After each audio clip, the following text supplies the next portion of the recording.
أعوذ بالله من الشيطان الرجيم.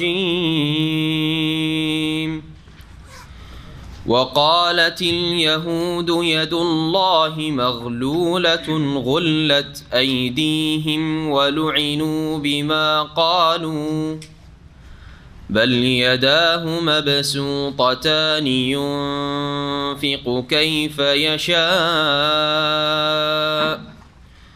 وليزيدن كثيرا منهم ما أنزل إليك من ربك طغيانا وكفرا وألقينا بينهم العداوة والبغضاء إلى يوم القيامة كلما أوقدوا نارا للحرب أطفأها الله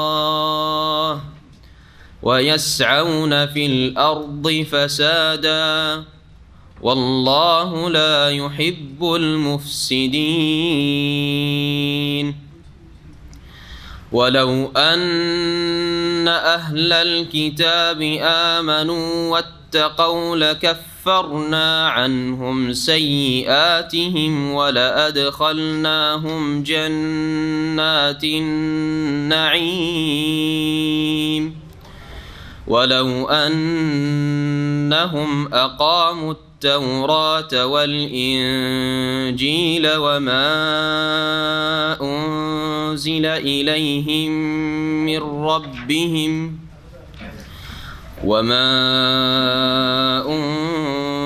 إليهم من ربهم لأكلوا من فوقهم ومن تحت أرجلهم منهم أمة مقتصدة وكثير منهم ساء ما يعملون. يا أيها الرسول بلغ ما أنزل إليك من ربك وإن لم تفعل فما بلغت رسالته والله يعصمك من الناس إن الله لا يهدي القوم الكافرين. قل يا أهل الكتاب لستم على شيء حتى تقيموا التوراة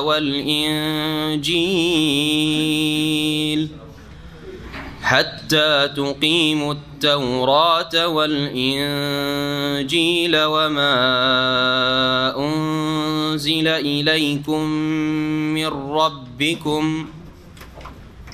فلا تأس على القوم الكافرين. قل يا أهل الكتاب لستم على شيء حتى تقيموا التوراة والإنجيل وما أنزل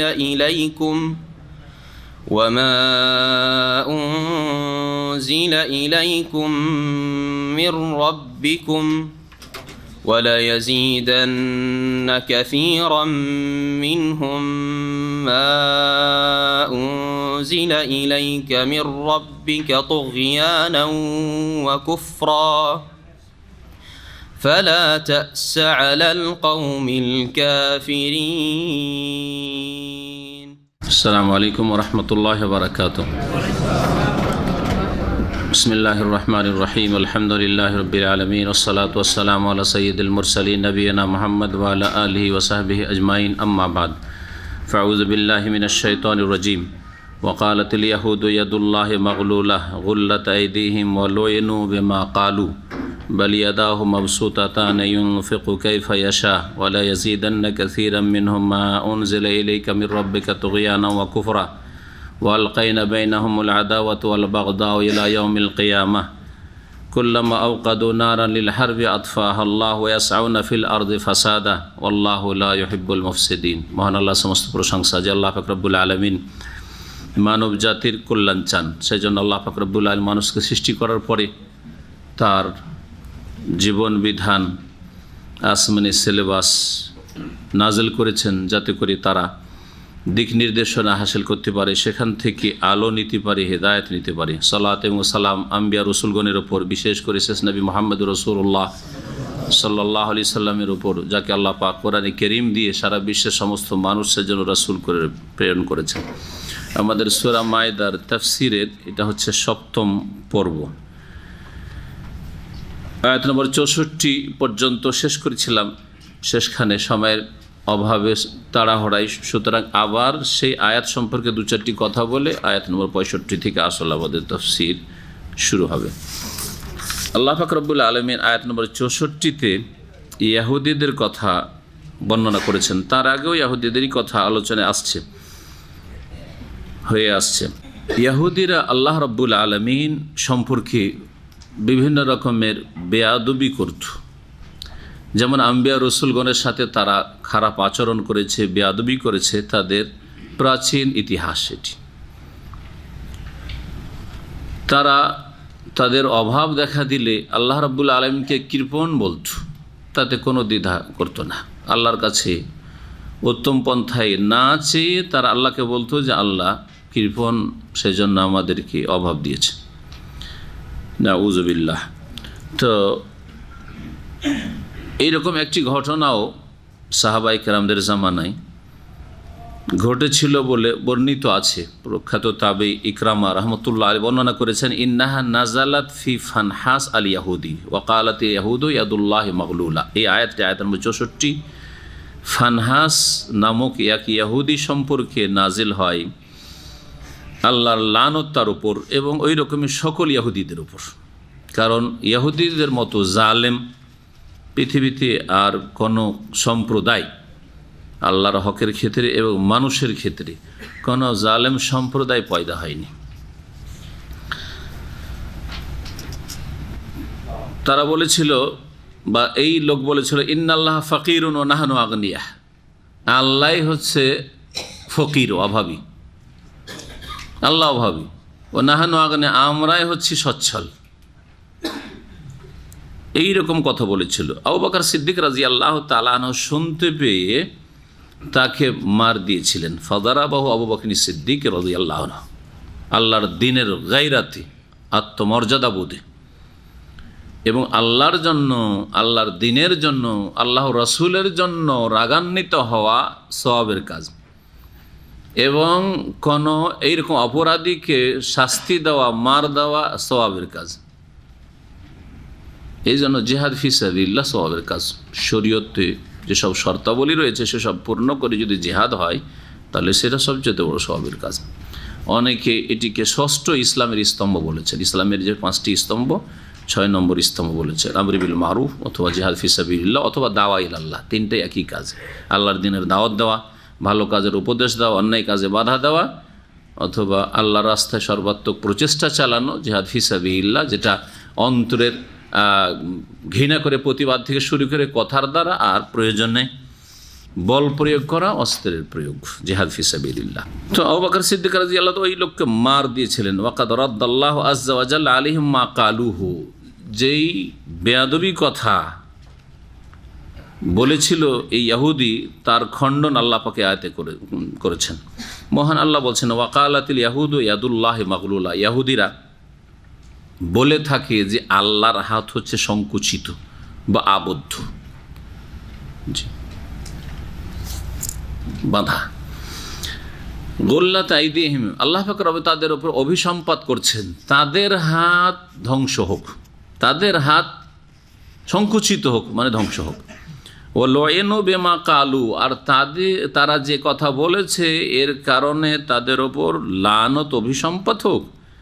বালিয়াদাহু মাবসুতাত, যেমন তেমন অপরাধের কথা না। আল্লাহ রাব্বুল আলামিন তোমাকে অস্তিত্ব দান করলেন, সৃষ্টি করলেন, তুমি কিছুই ছিলেন না। আলাম ইয়াকুন শাইআম মাযকুরা, কিছুই ছিলেন না, না থেকে হায় নিয়ে আসলেন।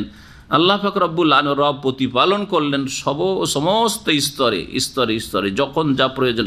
ওয়া আতাকুম মিন কুল্লি মা সাআলতুম, যা তোমার চাহিদা প্রয়োজন তোমার মায়ের পেটে আসা থেকে শুরু করে শেষ পর্যন্ত সব কিছুই আল্লাহ দিয়েছেন, না তারপর আল্লাহকে বলবে যে আল্লাহ হচ্ছে কি ফকির, আমরাই হচ্ছি সচ্ছল, আল্লাহর হাত আবদ্ধ সংকুচিত, আল্লাহ কৃপণ, এইরকম কথা বলবে? ধ্বংস হোক এরা। আল্লাহ পাক রব্বুল আলমিনের লানত গজব রয়েছে এই ইহুদি জাতির উপর। বালিয়াদাহ মাবসুতাতান, বরং তার দুই হস্ত উন্মুক্ত, প্রসারিত, উদার, খোলা। বাসাতে আবসুত মানে খোলা। আল্লাহ রব্বুল হাত প্রশস্ত, আর আল্লাহ দুই হাতের কথাও বলেছেন, তার মানে আল্লাহ রব্বুল আলমিনের হাত আছে। এটি হচ্ছে আহলে সুন্নাত ওয়াল জামাতের আকীদা। কেউ যদি হাতকে অস্বীকার করে, আমি আল্লাহর হাত মানি না, সে কোরআন অস্বীকার করলো, কোরআনের একটি আয়াত অস্বীকার করলে সে মুসলিম থাকে না। কেউ যদি অপব্যাখ্যা করে যে আল্লাহর হাত মানে ক্ষমতাগত হাত, কুদরতি হাত, তাহলে সে গোমরাহ পথভ্রষ্ট। জি, আহলে সুন্নাত ওয়াল জামাতের অন্তর্ভুক্ত নয়। আল্লাহ পাক রব্বুল আলমিনের নাম গুণাবলীর ক্ষেত্রে আল্লাহ পাক রব্বুল আলমীর একটি গুণ হচ্ছে, আল্লাহ পাক রব্বুল আলমিন যা বলেছেন যে আমার আছে তা আছে, আর যা না করেছেন তা নেই। জি, ইতিবাচক গুণ আর নেতিবাচক গুণ। আপনার ইতিবাচক পজিটিভ গুণ আছে যে আপনি নরম স্বভাবের, এটা হচ্ছে ইতিবাচক গুণ। আপনি খুব দয়ালু মানুষ, আপনার মায়া মমতা খুব বেশি, ঠিক না? আপনি কঠোর পরিশ্রমী, এগুলো ভালো গুণ কিনা? এগুলো হচ্ছে ইতিবাচক পজিটিভ গুণ। আর নেগেটিভ গুণ, আপনি নিষ্ঠুর না, কর্কশভাষী না, আপনি মিথ্যুক না। জি হ্যাঁ, তো আল্লাহ রব্বুল আলামিন ওই রকমই সেফাতে ইজাবিয়া, সেফাতে সালবিয়া, ইতিবাচক গুণও রয়েছে আর নেতিবাচক। লাম ইয়াকুল্লাহু ওয়ালাদ, তার সন্তান সন্ততি নেই। লাম ইয়াত্তাখিজ সাহেবা, তার সঙ্গিনী স্ত্রী নেই। জি, তার কোনো শরিক নেই, তিনি অসহায় নন, অপারগ নন। এগুলি হচ্ছে সব নেতিবাচক গুণ। যা আল্লাহ বলেছেন তা মানতে হবে, তাতে বিকৃতিও ঘটানো যাবে না, অপব্যাখ্যাও করা যাবে না, অস্বীকৃতি জানানো যাবে না, আর তার সাদৃশ্যতা পোষণ করা যাবে না। যে আল্লাহর গুণ, আল্লাহর দয়া আপনার দয়ার মতো নাকি? না আল্লাহর দয়া আল্লাহর দয়ার মতো? ঠিক ওই রকম আল্লাহর হাত আল্লাহর মতো। আমার দেশের এক শ্রেণীর আলেম সমাজ ভ্রান্ত আকিদা, ইলমুল কালাম, আকিদা নাসাফিয়া আর আশারি মাতুরিদি, সব ভ্রান্ত বিদাতি আকিদা পড়ার কারণে কওমি মাদ্রাসাগুলিতে অথবা আলিয়া মাদ্রাসাতে এসব পড়ার কারণে মগজে আগে থেকে ভাইরাস ঢুকে আছে, আগাছা ঢুকে আছে, যার ফলে আলেম হয়েছে, মুফতি সেজেছে, বড় বড় ডিগ্রি নিয়েছে, মানুষের কাছে বড় বড় লম্বা লম্বা ওয়াজ করে, কিন্তু নিজের আকিদাটি আল্লাহ সম্পর্কে ঠিক করতে পারেনি। আল্লাহ সর্বত্র বিরাজমান, আল্লাহর আরশ আজিমে সমুন্নত বিশ্বাস করে না। অথচ কোরআন কারীমের একটি আয়াত না, বহু আয়াত রয়েছে যে আল্লাহ সমস্ত সৃষ্টির ঊর্ধ্বে রয়েছেন। আল্লাহ রাব্বুল আলামিনের হাত অস্বীকার করে, আল্লাহ রাব্বুল চোখ অস্বীকার করে, আল্লাহ রাব্বুল আলামিনের চেহারা অস্বীকার করে। অথচ কোরআন কারীম স্পষ্ট ওয়াজহুন চেহারা, আইনুন চক্ষু আছে না নেই কোরআন কারীমে? ওয়ালে তুসনা আলা আইনি, হে মুসা যাতে তুমি লালিত পালিত হও আমার চোখের সামনে। আনিস নাইল ফুলকা ফুলকা বে আয়নে না ওয়াহিয়ানা, নূহ আলাইহিস সালাম বলছেন তুমি পানি জাহাজ তৈরি করো, বে আয়নে না আমার চোখের সামনে, ওয়াহিয়ানা আমার নির্দেশে। সব অস্বীকার, বিকৃতি, সমস্ত গুমরাহি। সে দাড়িওয়ালা লোক এই গুমরাহিতে নিমজ্জিত থাক, অথবা দাড়িবিহীন লোক থাক, সৎ লোক থাক, বাহ্যিক দৃষ্টিতে অসৎ লোক থাক, তারা গুমরাহ আহলে সুন্নাত ওয়াল জামাতের অন্তর্ভুক্ত নয়। আল্লাহ পাক রব্বুল আলামিনের তাওহীদুল আসমা সিফাতের ক্ষেত্রে ইউনফিকু কাইফা ইয়াশা, যেইভাবে চান আল্লাহ পাক ব্যয় করেন, খরচ করেন, মানে দান করেন। ওয়ালা ইয়াজিদান্না কাসীরাম মিনহুম মা উনজিলা ইলাইকা মির রাব্বিকা তুগয়ানা ওয়া কুফরা, আর অবশ্যই অবশ্যই হে নবী তোমার প্রতিপালকের পক্ষ থেকে তোমার উদ্দেশ্যে যা নাজিল করা হয়েছে, মানে তোমার কাছে যা নাজিল করা হয়েছে মানব জাতির হেদায়েতের উদ্দেশ্যে, তা তাদের মধ্যেকার অধিকাংশ লোকের সীমা লঙ্ঘন বাড়িয়ে দেবে, আর তাদের কুফরি অবাধ্যতা বাড়িয়ে দেবে। ভালো কিছু দিয়ে ভালো হয় ভালো লোকের, আর খারাপ লোক আরো ক্ষতিগ্রস্ত হয়। বুঝছেন না? উদাহরণ দিয়ে বোঝায় দুনিয়ার দুধ ভালো না খারাপ? সকলের জন্য উপকারী না কারোর জন্য অপকারী হয়? লো ফ্যাট, বা একবারে ফ্যাট নেই, কি বলছে ওটাকে, নো ফ্যাট, ফ্যাটলেস, একবারে ওটা তলাশ করে বাড়াচ্ছেন। আর না হইলে বলছে ওটাও পেটে বরদাস্ত করতে পারি না, আমার লিভার ফাংশন এত দুর্বল যে দুধ বরদাস্তই করতে পারি না। আরে ঘি, হ্যাঁ পোলাও করেছেন এত সুন্দর, হ্যাঁ ঘি দিয়েছেন, না না না ভাই আমি খেতে পারবো না। করছেন না করছেন না? কেন? খারাপ জিনিস কি ঘি? না খারাপ তো নয়, দুধ খারাপ নয়। তো ভালোকে হজম করার মতো ভালো ক্ষমতা হইতে হবে। আপনার মধ্যে ভালো ক্ষমতা নাই, সেজন্য আপনি দুধের দ্বারা ক্ষতিগ্রস্ত হচ্ছেন, ঘিয়ের দ্বারা ক্ষতিগ্রস্ত হচ্ছেন, তাই না? গোশত, হ্যাঁ খাসি গরু খেয়ে ক্ষতিগ্রস্ত হচ্ছেন, কারণ আপনার মধ্যে সেটা হজম করার শক্তি নেই, আপনার দুর্বলতা সেটা। ঠিক তেমনি মমিন আর কাফির। মমিন কোরআনে করিম দিকে হজম করতে পারে, কোরআনে করিমের বাস্তবায়ন করে, কোরআনে করিমের শ্রদ্ধা এহতেরাম করে, কোরআনে করিমের প্রতি বিশ্বাস করে এবং পরকালের জন্য চিন্তাশীল, সেই জন্য কোরআনে করিম আল্লাহ নাযিলকৃত বিধান দিয়ে উপকৃত হয়। আর জালেম মেয়ের সীমা লঙ্ঘন আরও বেড়ে যায়, হ্যাঁ জালেম আরও অবাধ্য হয়, হ্যাঁ আরও পাপ করা শুরু করে, আরও অন্যায় কাজ শুরু করে। যখন এতক্ষণ জানতো না, কিন্তু যখন জানিয়ে দেওয়া হলো, হ্যাঁ নাফরমানি করলো, মানবো না, বড় অপরাধী হইলো কি হইলো না? মক্কার মুশরিকরা শিরক কুফরি করতো নবী আসার আগে থেকে, কিন্তু নবী মুহাম্মদ রাসূলুল্লাহ রাহমাতুল্লিল আলামিন হয়ে চলে আসলেন, ওহী আসছে, হ্যাঁ রাত দিন ওহী আসছে রাসূলুল্লাহ সাল্লাল্লাহু আলাইহি ওয়াসাল্লামের কাছে। তাদের হিতাকাঙ্ক্ষী সারা জীবন ভালো মানুষ বলল তারা রাসূলুল্লাহ সাল্লাল্লাহু আলাইহি ওয়াসাল্লামকে, যখনই বললেন লা ইলাহা ইল্লাল্লাহ বলো, কুলু লা ইলাহা ইল্লাল্লাহ তুফলিহু, আল্লাহ ছাড়া কোনো সত্য মাবুদ নেই, সত্য উপাস্য নাই, কথা বলো, এতেই তোমাদের সার্বিক কল্যাণ রয়েছে। তখন সকলেই এমন দুশ্মনী করা শুরু করলো, যারা মুহাম্মদ সাল্লাল্লাহু আলাইহি ওয়াসাল্লামকে বলতো যে সে হচ্ছে আস-সাদিক আল আমিন, সত্যবাদী, সে হচ্ছে আমানতদার, বিশ্বস্ত, তারা কট্টর দুশ্মন হয়ে গেল। হইল না? হইল না? তাহলে সীমা লঙ্ঘন তাদের বেড়ে গেল না? জুলম অত্যাচার বেড়ে গেল না? অন্যায় বেড়ে গেল না? জি, তাই আল্লাহ পাক বলেছেন ইহুদিরা ওই রকমেরই, তাদের কথা আল্লাহ পাক বলছেন ওয়ালকাইনা বাইনাহুল আদাওয়াত ওয়াল বাগদা ইলা ইয়াউমিল কিয়ামা, আর তাদের মধ্যে সৃষ্টি করে দিয়েছি আমি ইহুদিদের এবং খ্রিস্টানদের মধ্যে, ইহুদি খ্রিস্টানদের কথা আলোচনা চলছে, এবং এর আগে আলোচনায় মুনাফিকরা আসছে। তাহলে তিনটি গ্রুপকে একসাথে রাখেন, একটা ইহুদি, একটা খ্রিস্টান, আর একটা হচ্ছে মুসলিম সমাজের মুনাফিক, মুরতাদ, বেদিন, বিধর্মী, ইসলামের শত্রু, কিন্তু ভিতরে থেকে থেকে শিকড় কাটা ইসলামের ক্ষয়ক্ষতি করে। এই তিনটি দল বাহ্যিক ইসলামের বিরুদ্ধে মনে হচ্ছে যে তারা একই রকমের একবারে শত্রুতা রাখছে, ঠিক না, ইসলামকে নিশ্চিহ্ন করার জন্য, কিন্তু আপোষে যে তাদের কত কলহ আছে বিভিন্ন পার্থিব স্বার্থের কারণে, আর কত যে বিবাদ আছে, আর কত যে বিদ্বেষ শত্রুতা সৃষ্টি হয়ে আছে যে কেউ কাউকে বরদাস্ত করতে পারে না। দুই পরাশক্তি, দুটোই কাফের শক্তি, এক অপরের কত বড় শত্রু, বুঝছেন না? বুঝছেন না? না বুঝেন না? রাশিয়া আর আমেরিকা দোস্ত নাকি? হ্যাঁ, কিন্তু ইসলামের ক্ষতি করার জন্য সিরিয়ার হালাবে রাশিয়ার জালেম আক্রমণ করছে, আর মুসলের হালাবে আমেরিকা আক্রমণ করছে। জি ঠিক কিরা? জি হ্যাঁ। তো আল্লাহ রাব্বুল আলামিন বলছেন যে ওয়ালকাইনা বাইনাহুমুল আদাওয়াত ওয়াল বাগদা ইলা ইয়াউমিল কিয়ামা, আর মুনাফিক, মজুস, অগ্নি পূজক, যারা নিজেদেরকে মুসলিম বলছে অথচ আব্দুল্লাহ বিন সাবা ইয়াহুদির বংশেরা, হ্যাঁ তার বিকৃত ধর্ম তারা ইসলামের দোহাই দিয়ে পালন করে, তারা এরা হচ্ছে মুনাফিক। এরা নিজেদেরকে মুসলিম বললেও, আর এরা হারমানি শরীফে আসার চান্স নিলেও, এরা হারমানি শরীফে ইবাদত করতে আসে না, এখানে মিছিল করার জন্য আসে, হ্যাঁ এখানে ফাসাদ সৃষ্টি করার জন্য আসে, এখানে গোলা বারুদ নিয়ে আসে, এখানে সাহাজিদেরকে খুন করে। জি, চোখের সামনে দেখতে পাচ্ছেন এই 20-30 বছরের ইতিহাস খোমেনির পর এটা হচ্ছে তাদের ইতিহাস।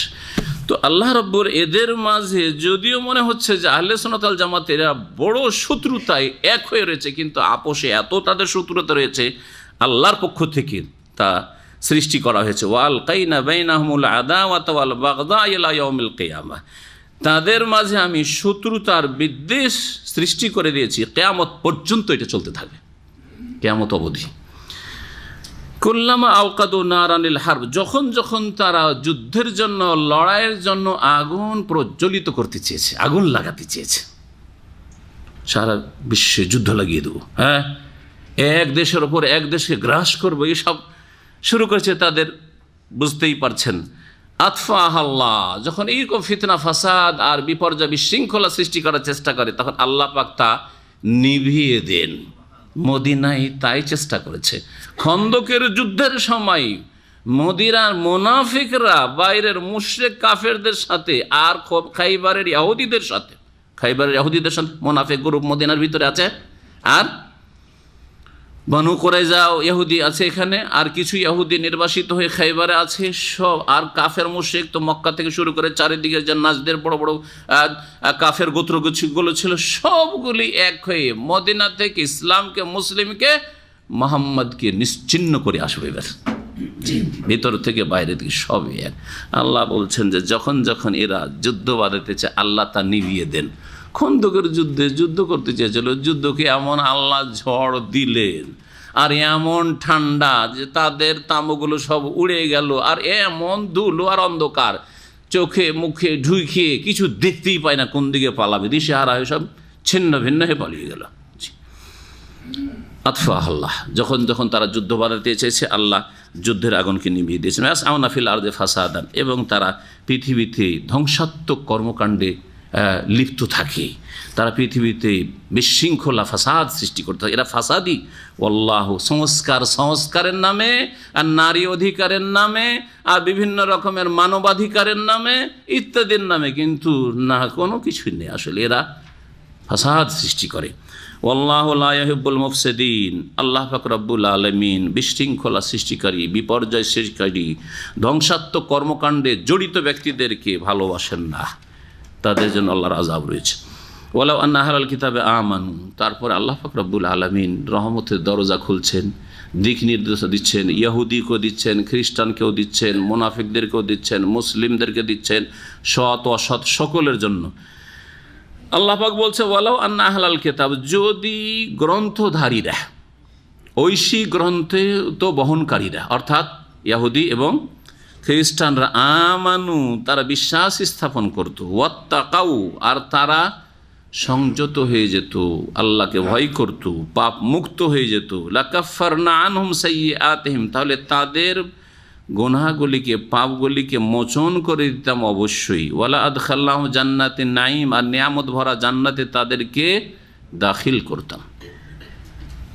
আল্লাহ দরজা খুলছেন জান্নাতের, না আহলে কিতাব ইহুদি নাসারার সামনে, সকলের সামনে। আহলে কিতাবকে যদি আল্লাহ বলেন যে তোমরা যদি ঈমান ঠিক করে নাও, হ্যাঁ, কুফরির জায়গায় তৌহিদ নিয়ে আসো, কুফরিকে সরাও, তৌহিদ নিয়ে আসো, হ্যাঁ, আর শেষ রাসূল মুহাম্মদ সাল্লাল্লাহু আলাইহি ওয়াসাল্লাম সারা বিশ্বের সকলের জন্য তোমাদের জন্য রহমত হয়ে এসেছেন, এই রহমতকে সাদরে গ্রহণ করো, আর পাপাচার থেকে বাঁচো, তোমরা আল্লাহর আদেশ মানো এবং নিষেধাজ্ঞা থেকে বিরত থাকো, তাহলে তোমাদের গুনাহগুলি অপরাধগুলি মাফ করে দেব আর জান্নাত দেব তোমাদেরকে। ওয়ালাউ আন্নাহুম আকামুত তাওরাত ওয়াল ইনজিল, আর তারা যদি তাওরাতের বিধান প্রতিষ্ঠিত করত, ইনজিলের বিধান প্রতিষ্ঠিত করত, ইহুদিরা তাওরাত প্রতিষ্ঠিত করত, খ্রিস্টানরা ইনজিল প্রতিষ্ঠিত করত, এবং তার সাথে সাথে ওয়ামা উনজিলা, দেখেন ভালো করে শুনে রাখেন, শুধু তাওরাত ইনজিল মেনে জান্নাত পাওয়া যাবে না, এই জন্য আল্লাহ তিনটি কথা বলেছেন। তাওরাত কায়েম করত, ইনজিল কায়েম করত, আর কি ওয়ামা উনজিলা ইলাইহিম মির রাব্বিহিম, আর তাদের প্রতিপালকের পক্ষ থেকে তাদের উদ্দেশ্যে যা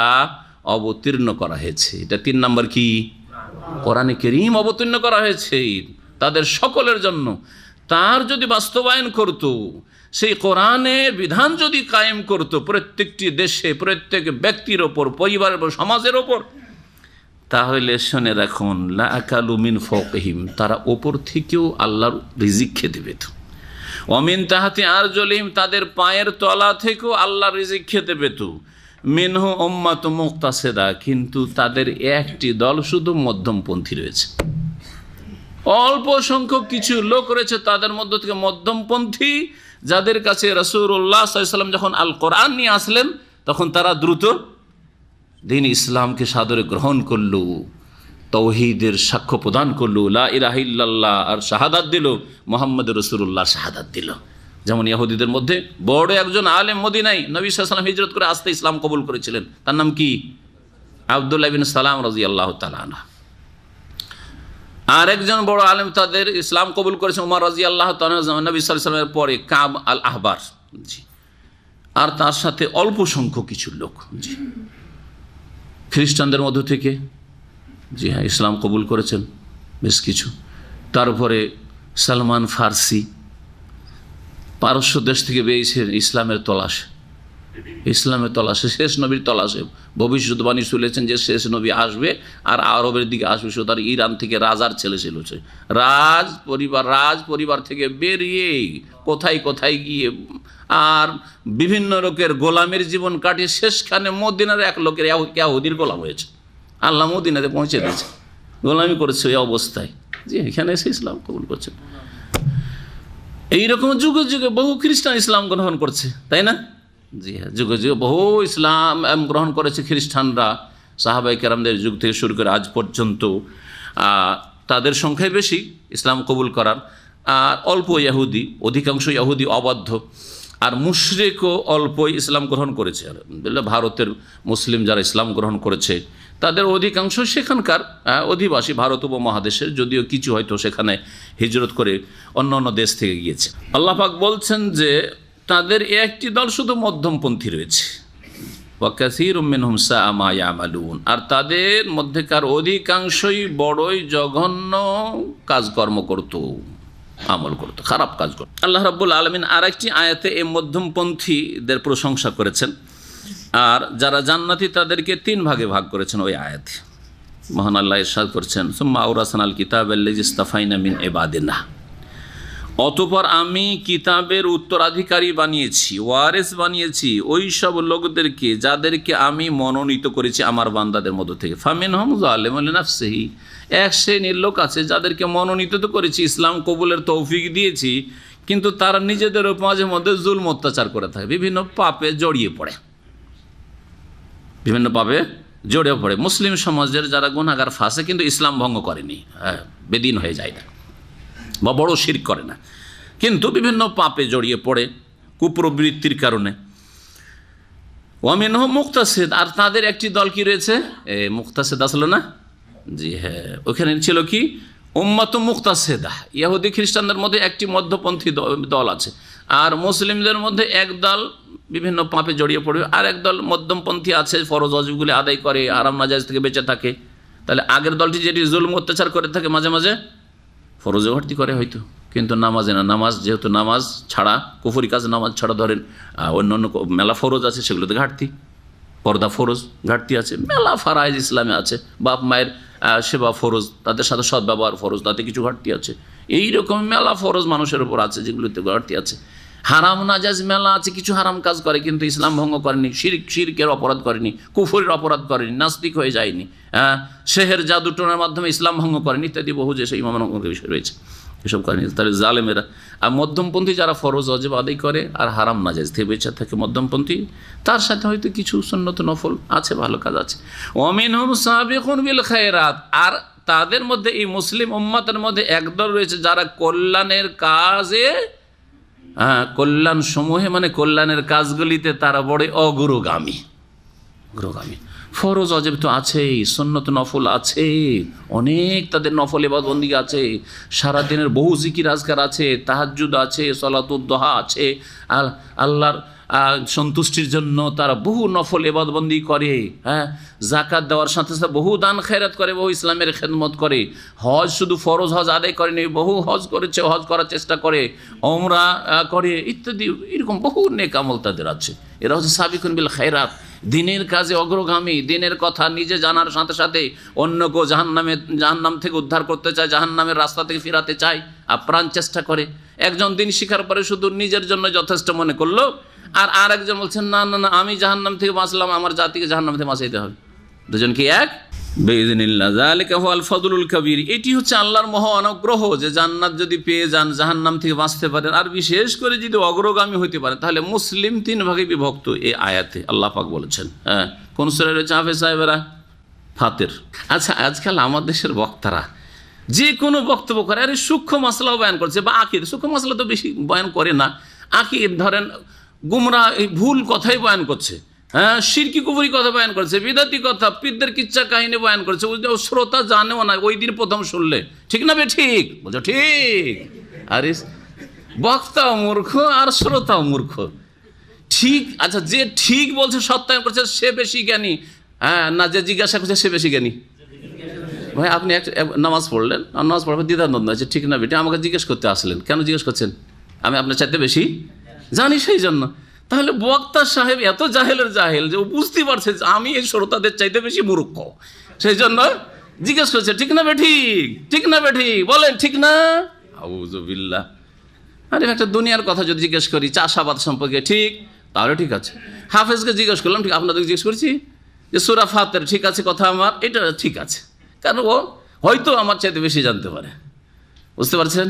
হ্যাঁ, কিন্তু সব কথাতে বক্তার একটা তরিকা হয়েছে ঠিক না বেঠিক, ঠিক না বেঠিক, আর আপনারাও হুচুকে হ্যাঁ হ্যাঁ কিছুই জানেন না। লা হাওলা ওয়ালা কুওয়াতা ইল্লা বিল্লাহ। আর পরের আয়াতে, আয়াত নম্বর 67, প্রিয় নবী মুহাম্মদুর রাসূলুল্লাহ সাল্লাল্লাহু আলাইহি ওয়াসাল্লামকে আল্লাহ সম্বোধন করে বলছেন ইয়া আইয়ুহার রাসূল, হে কি রাসূল, বললেন না ইয়া মুহাম্মদ। কোথাও কোরআনে কারিমে ইয়া মুহাম্মদ নেই, ইয়া আইয়ুহান নবীও আছে সূরা আহজাবে, যেমন ইয়া আইয়ুহান নবী ইত্তাকিল্লাহ, তাই না? সূরা তাহরিম ইয়া আইয়ুহান নবী লিমা তুহাররিমু মা আহাল্লাল্লাহ, তাই না?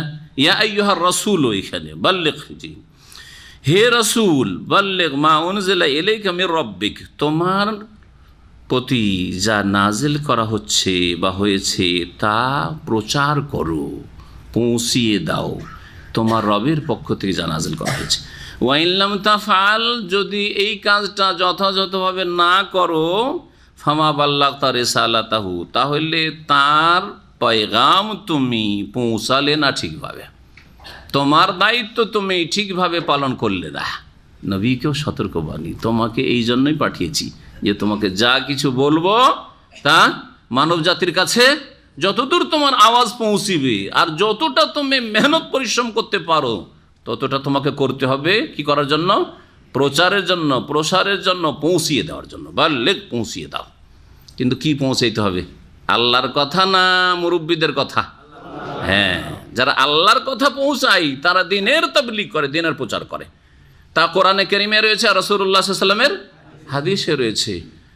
কিন্তু দু চারটি আয়াত, হ্যাঁ, নিজের যেগুলো মনোভূত সুবিধাজনক, আর দু চারটি হাদিস, তার সাথে জাল জয়ফর ছড়াছড়ি, আর তার সাথে বুজরুগানে মুরব্বিদের কিচ্ছা কাহিনীর কিতাব একটি তৈরি করে নিয়ে ওইটার নাম যদি বলেন যে তাবলীগ করছে মানুষকে, আর তারপরে নিজেও কিছু জানেন না যে মানুষকে পৌঁছাবেন।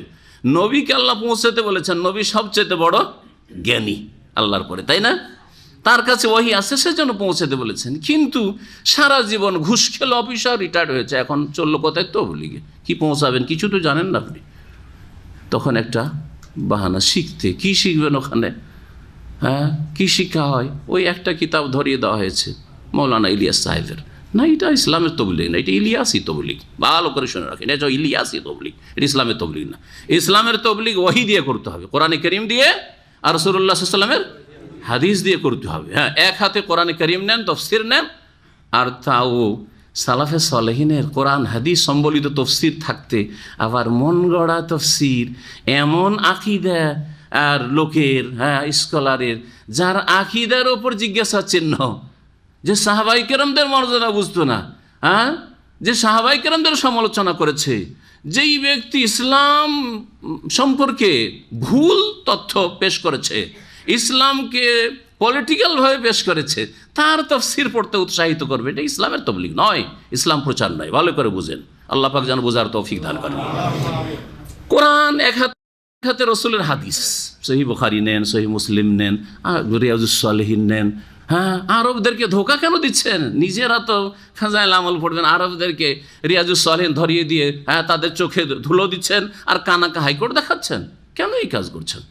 আল্লাহ পাক যেন এদের অনিষ্ট থেকে বাঁচিয়ে রাখে। বাল্লিগ মা উনজিলা, যা নাজিল হয়েছে তা পৌঁছাইতে হবে, আল্লাহর কথা রাসূলের কথা পৌঁছাতে হবে। যা সৌদি আরবের উলামায়ে কেরামরা করছেন, সৌদি আরব থেকে যারা শিক্ষা লাভ করছেন তারা করছেন, তা বিনা দলিলে কোনো কথা মানেন না এবং মানা জায়েজও মনে করেন না।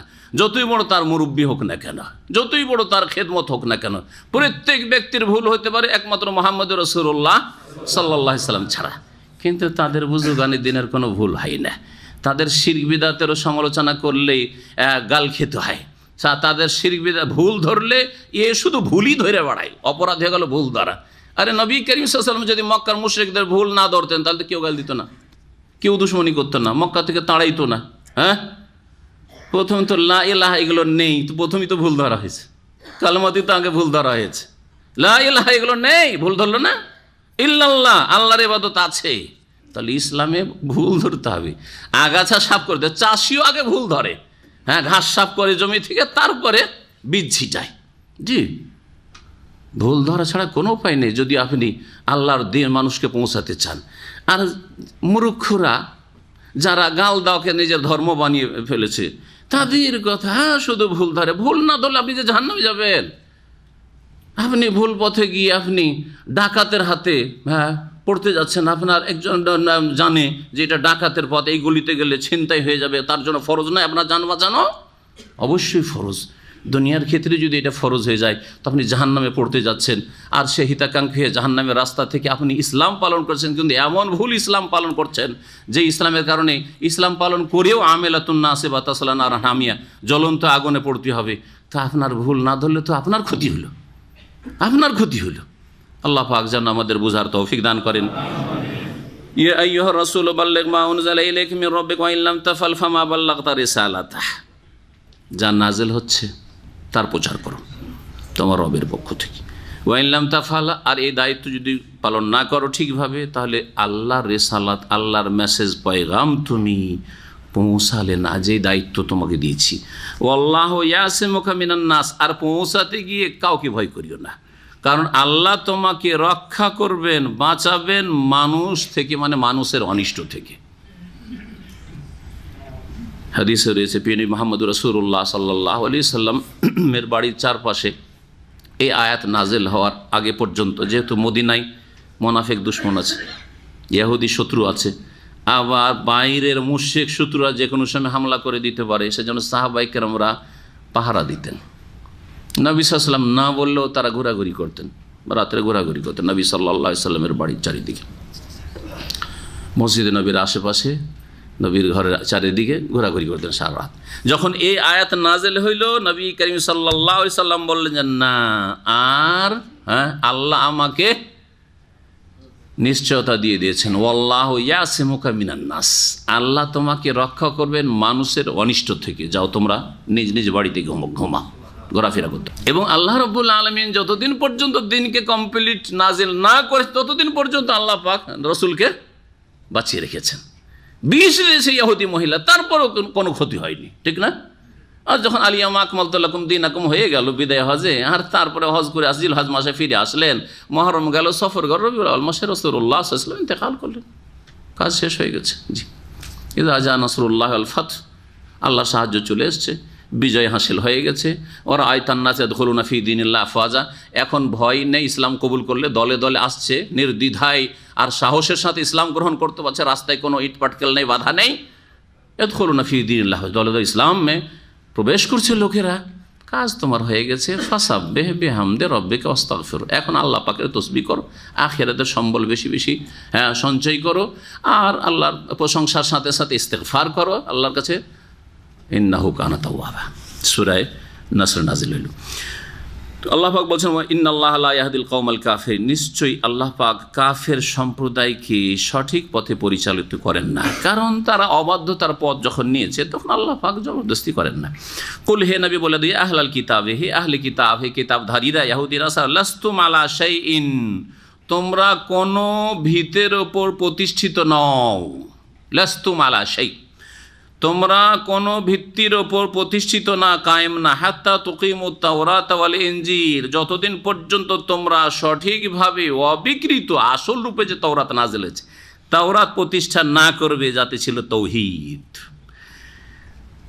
ওয়াল ইনজিল, আর ইনজিল কায়েম না করবে, ওয়ামা উনজিলা ইলাইকুম মির রাব্বিকুম, আর তোমাদের প্রতিপালকের পক্ষ থেকে যা নাজিল করা হয়েছে, কি কোরআনে কারীম, তা যতদিন পর্যন্ত কোরআনী আইন কায়েম না করবে, কোরআনের জীবনের প্রতিটি ক্ষেত্রে বাস্তবায়ন না করবে, ব্যক্তি জীবনে, পারিবারিক জীবনে, সমাজে, রাষ্ট্রনীতিতে, আদালতে, যতদিন পর্যন্ত বাস্তবায়ন না করবে ততদিন পর্যন্ত তোমাদের কোনো ভিত্তি নেই, তোমরা কোনো ভিত্তির প্রতিষ্ঠিত নও।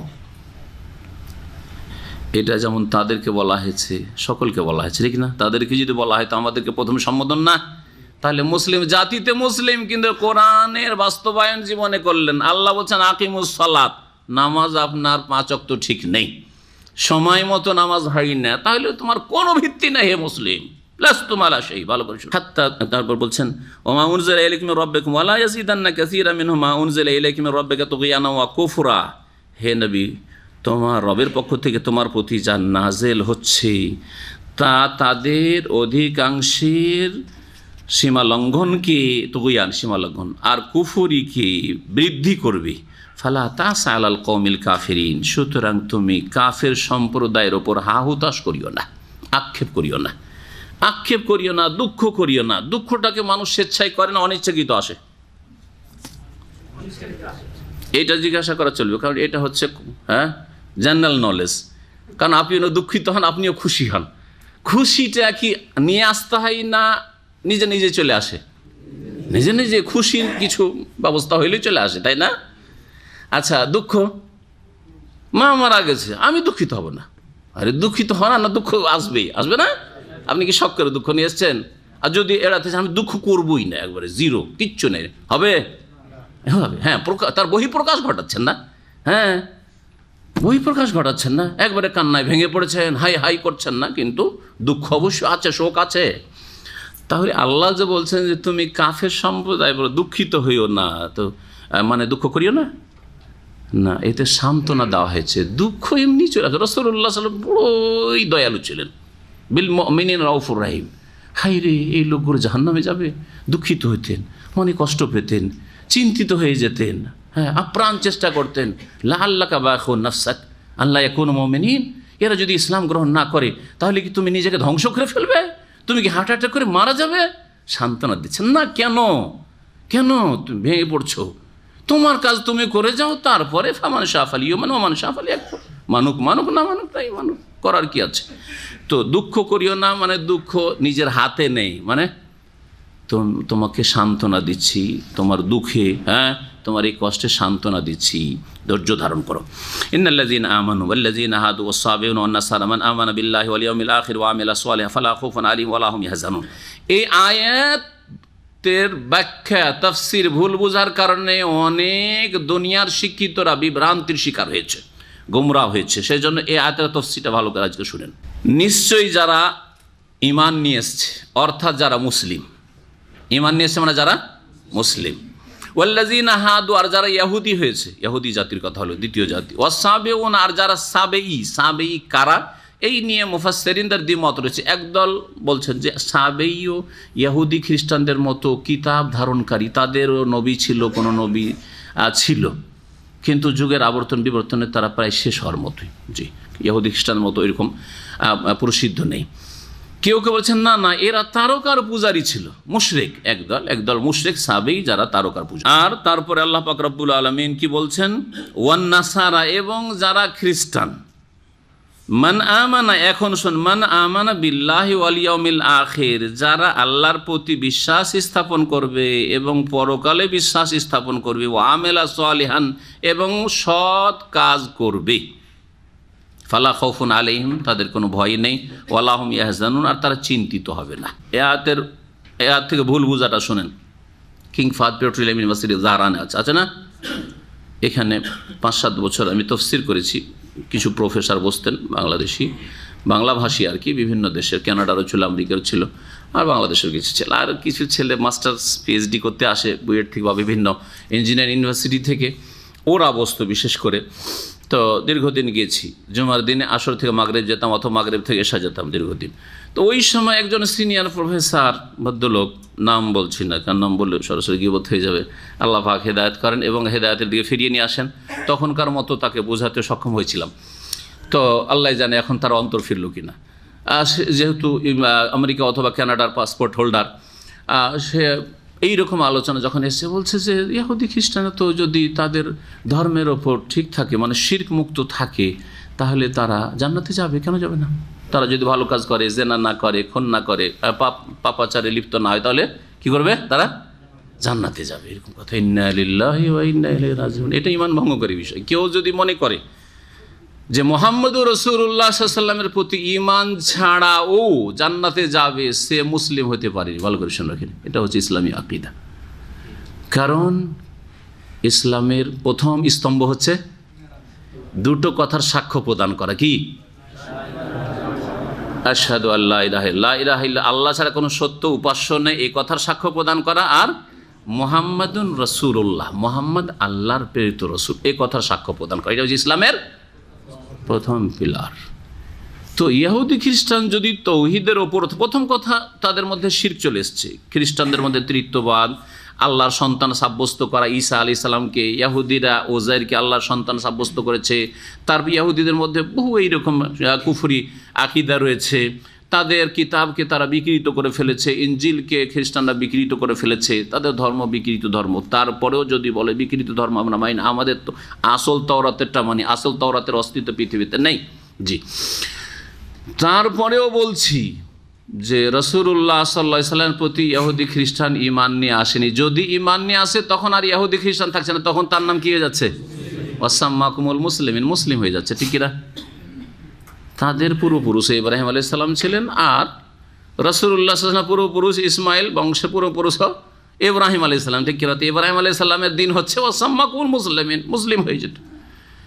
এবং যেমন মুসা ঈসাকে মানা ফরজ, ইমানের স্তম্ভ, ইমান বীর রসুল, রসুলগণকে মানা, মুসা ঈসা নূহ, সমস্ত আম্বিয়া রসুল যাদের নাম আল্লাহ উল্লেখ করেছেন নাম নিয়ে বিশ্বাস করা, আর যাদের নাম আল্লাহ উল্লেখ করেননি এমনিভাবে যদি আল্লাহ কোনো রসুল পাঠিয়ে থাকেন আর পাঠিয়েছেন নাম জানি না তাও বিশ্বাস করি। ঠিক কিনা? তার মধ্যে শেষ রসুল মুহাম্মদ রসুল্লাহ, তাকে মানা ওই রকমই ফরজ কিনা? বরং বিস্তারিত ফরজ। অন্য অন্য নবীগণকে শুধু নবী মেনে নেওয়াই ফরজ, তাদের নিয়ে আসা বিধিবিধান ফরজ নেই, কারণ সেগুলি রহিত হয়ে গেছে।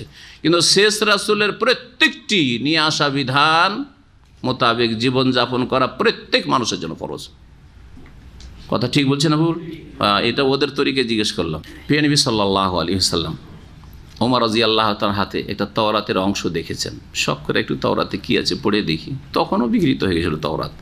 দেখার পরে এত রাগান্বিত হয়েছে, বলছে যে হে ওমর, এটা আবার কি? মোতাহুয়ে কোন? আরে এদিক ওদিক বিভ্রান্ত হয়ে ছুটে বেড়াচ্ছ, উদ্ভ্রান্ত করে বেড়াচ্ছ নাকি?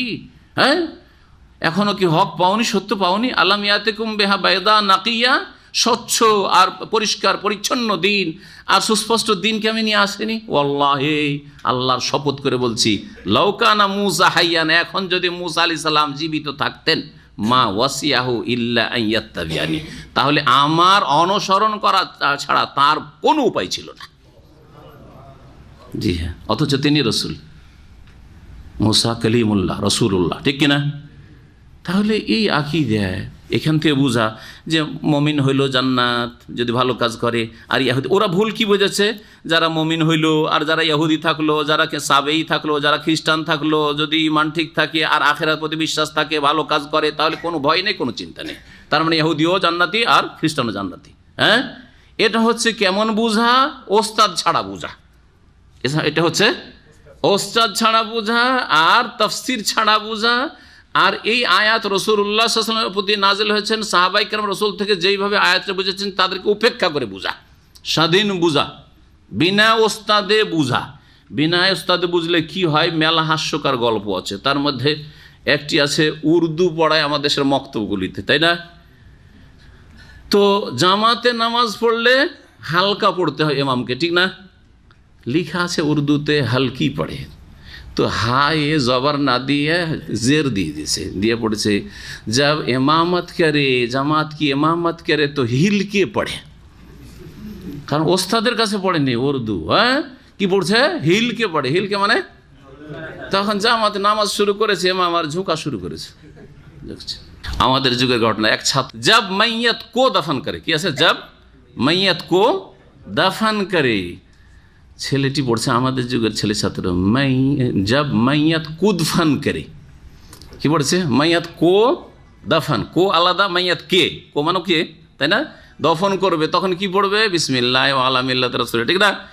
কিন্তু পড়ছে जब मैयत को दफन करे, তখন বলছে যে তাহলে তো এর মানে কি হয়?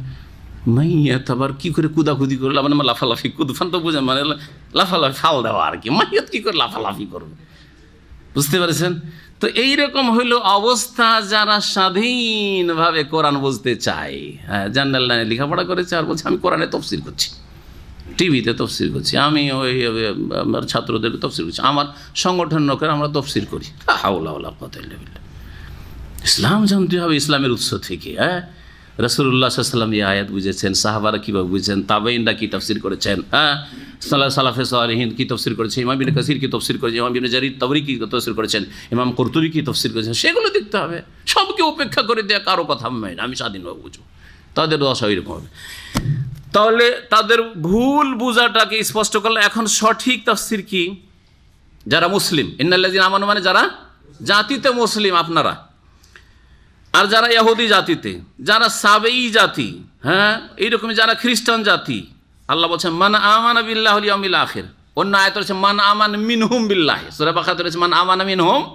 তাদের মধ্য থেকে যারা সত্যিকার আল্লাহর প্রতি আর পরকালে ঈমান নিয়ে আসবে।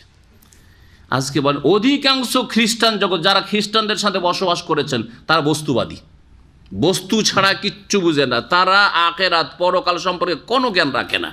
তাহলে বস্তুবাদী নাস্তিক হয়, বস্তুবাদী আবার খ্রিস্টান হয় নাকি? কিন্তু জন্মসূত্রে খ্রিস্টান। যেমন আমাদের মুসলিম সমাজে যারা নাস্তিক, ইসলাম সম্পর্কে কিছুই জানে না, বরং ইসলামের বিরুদ্ধেও বলে অজ্ঞতার কারণে, তারা আসলে বস্তুবাদী। জাতিতে মুসলিম কিন্তু তারা বস্তুবাদী, হ্যাঁ, কমিউনিস্ট, আর না হলে বস্তুবাদী, আর না হলে সমাজবাদী, না হলে মাওবাদী, হ্যাঁ, মার্ক্সবাদী, বিভিন্ন বাদ বিশ্বাসী তারা, আসলে পুঁজিবাদী, সব বাদে বিশ্বাসী, ইসলামে বিশ্বাসী নয় তারা।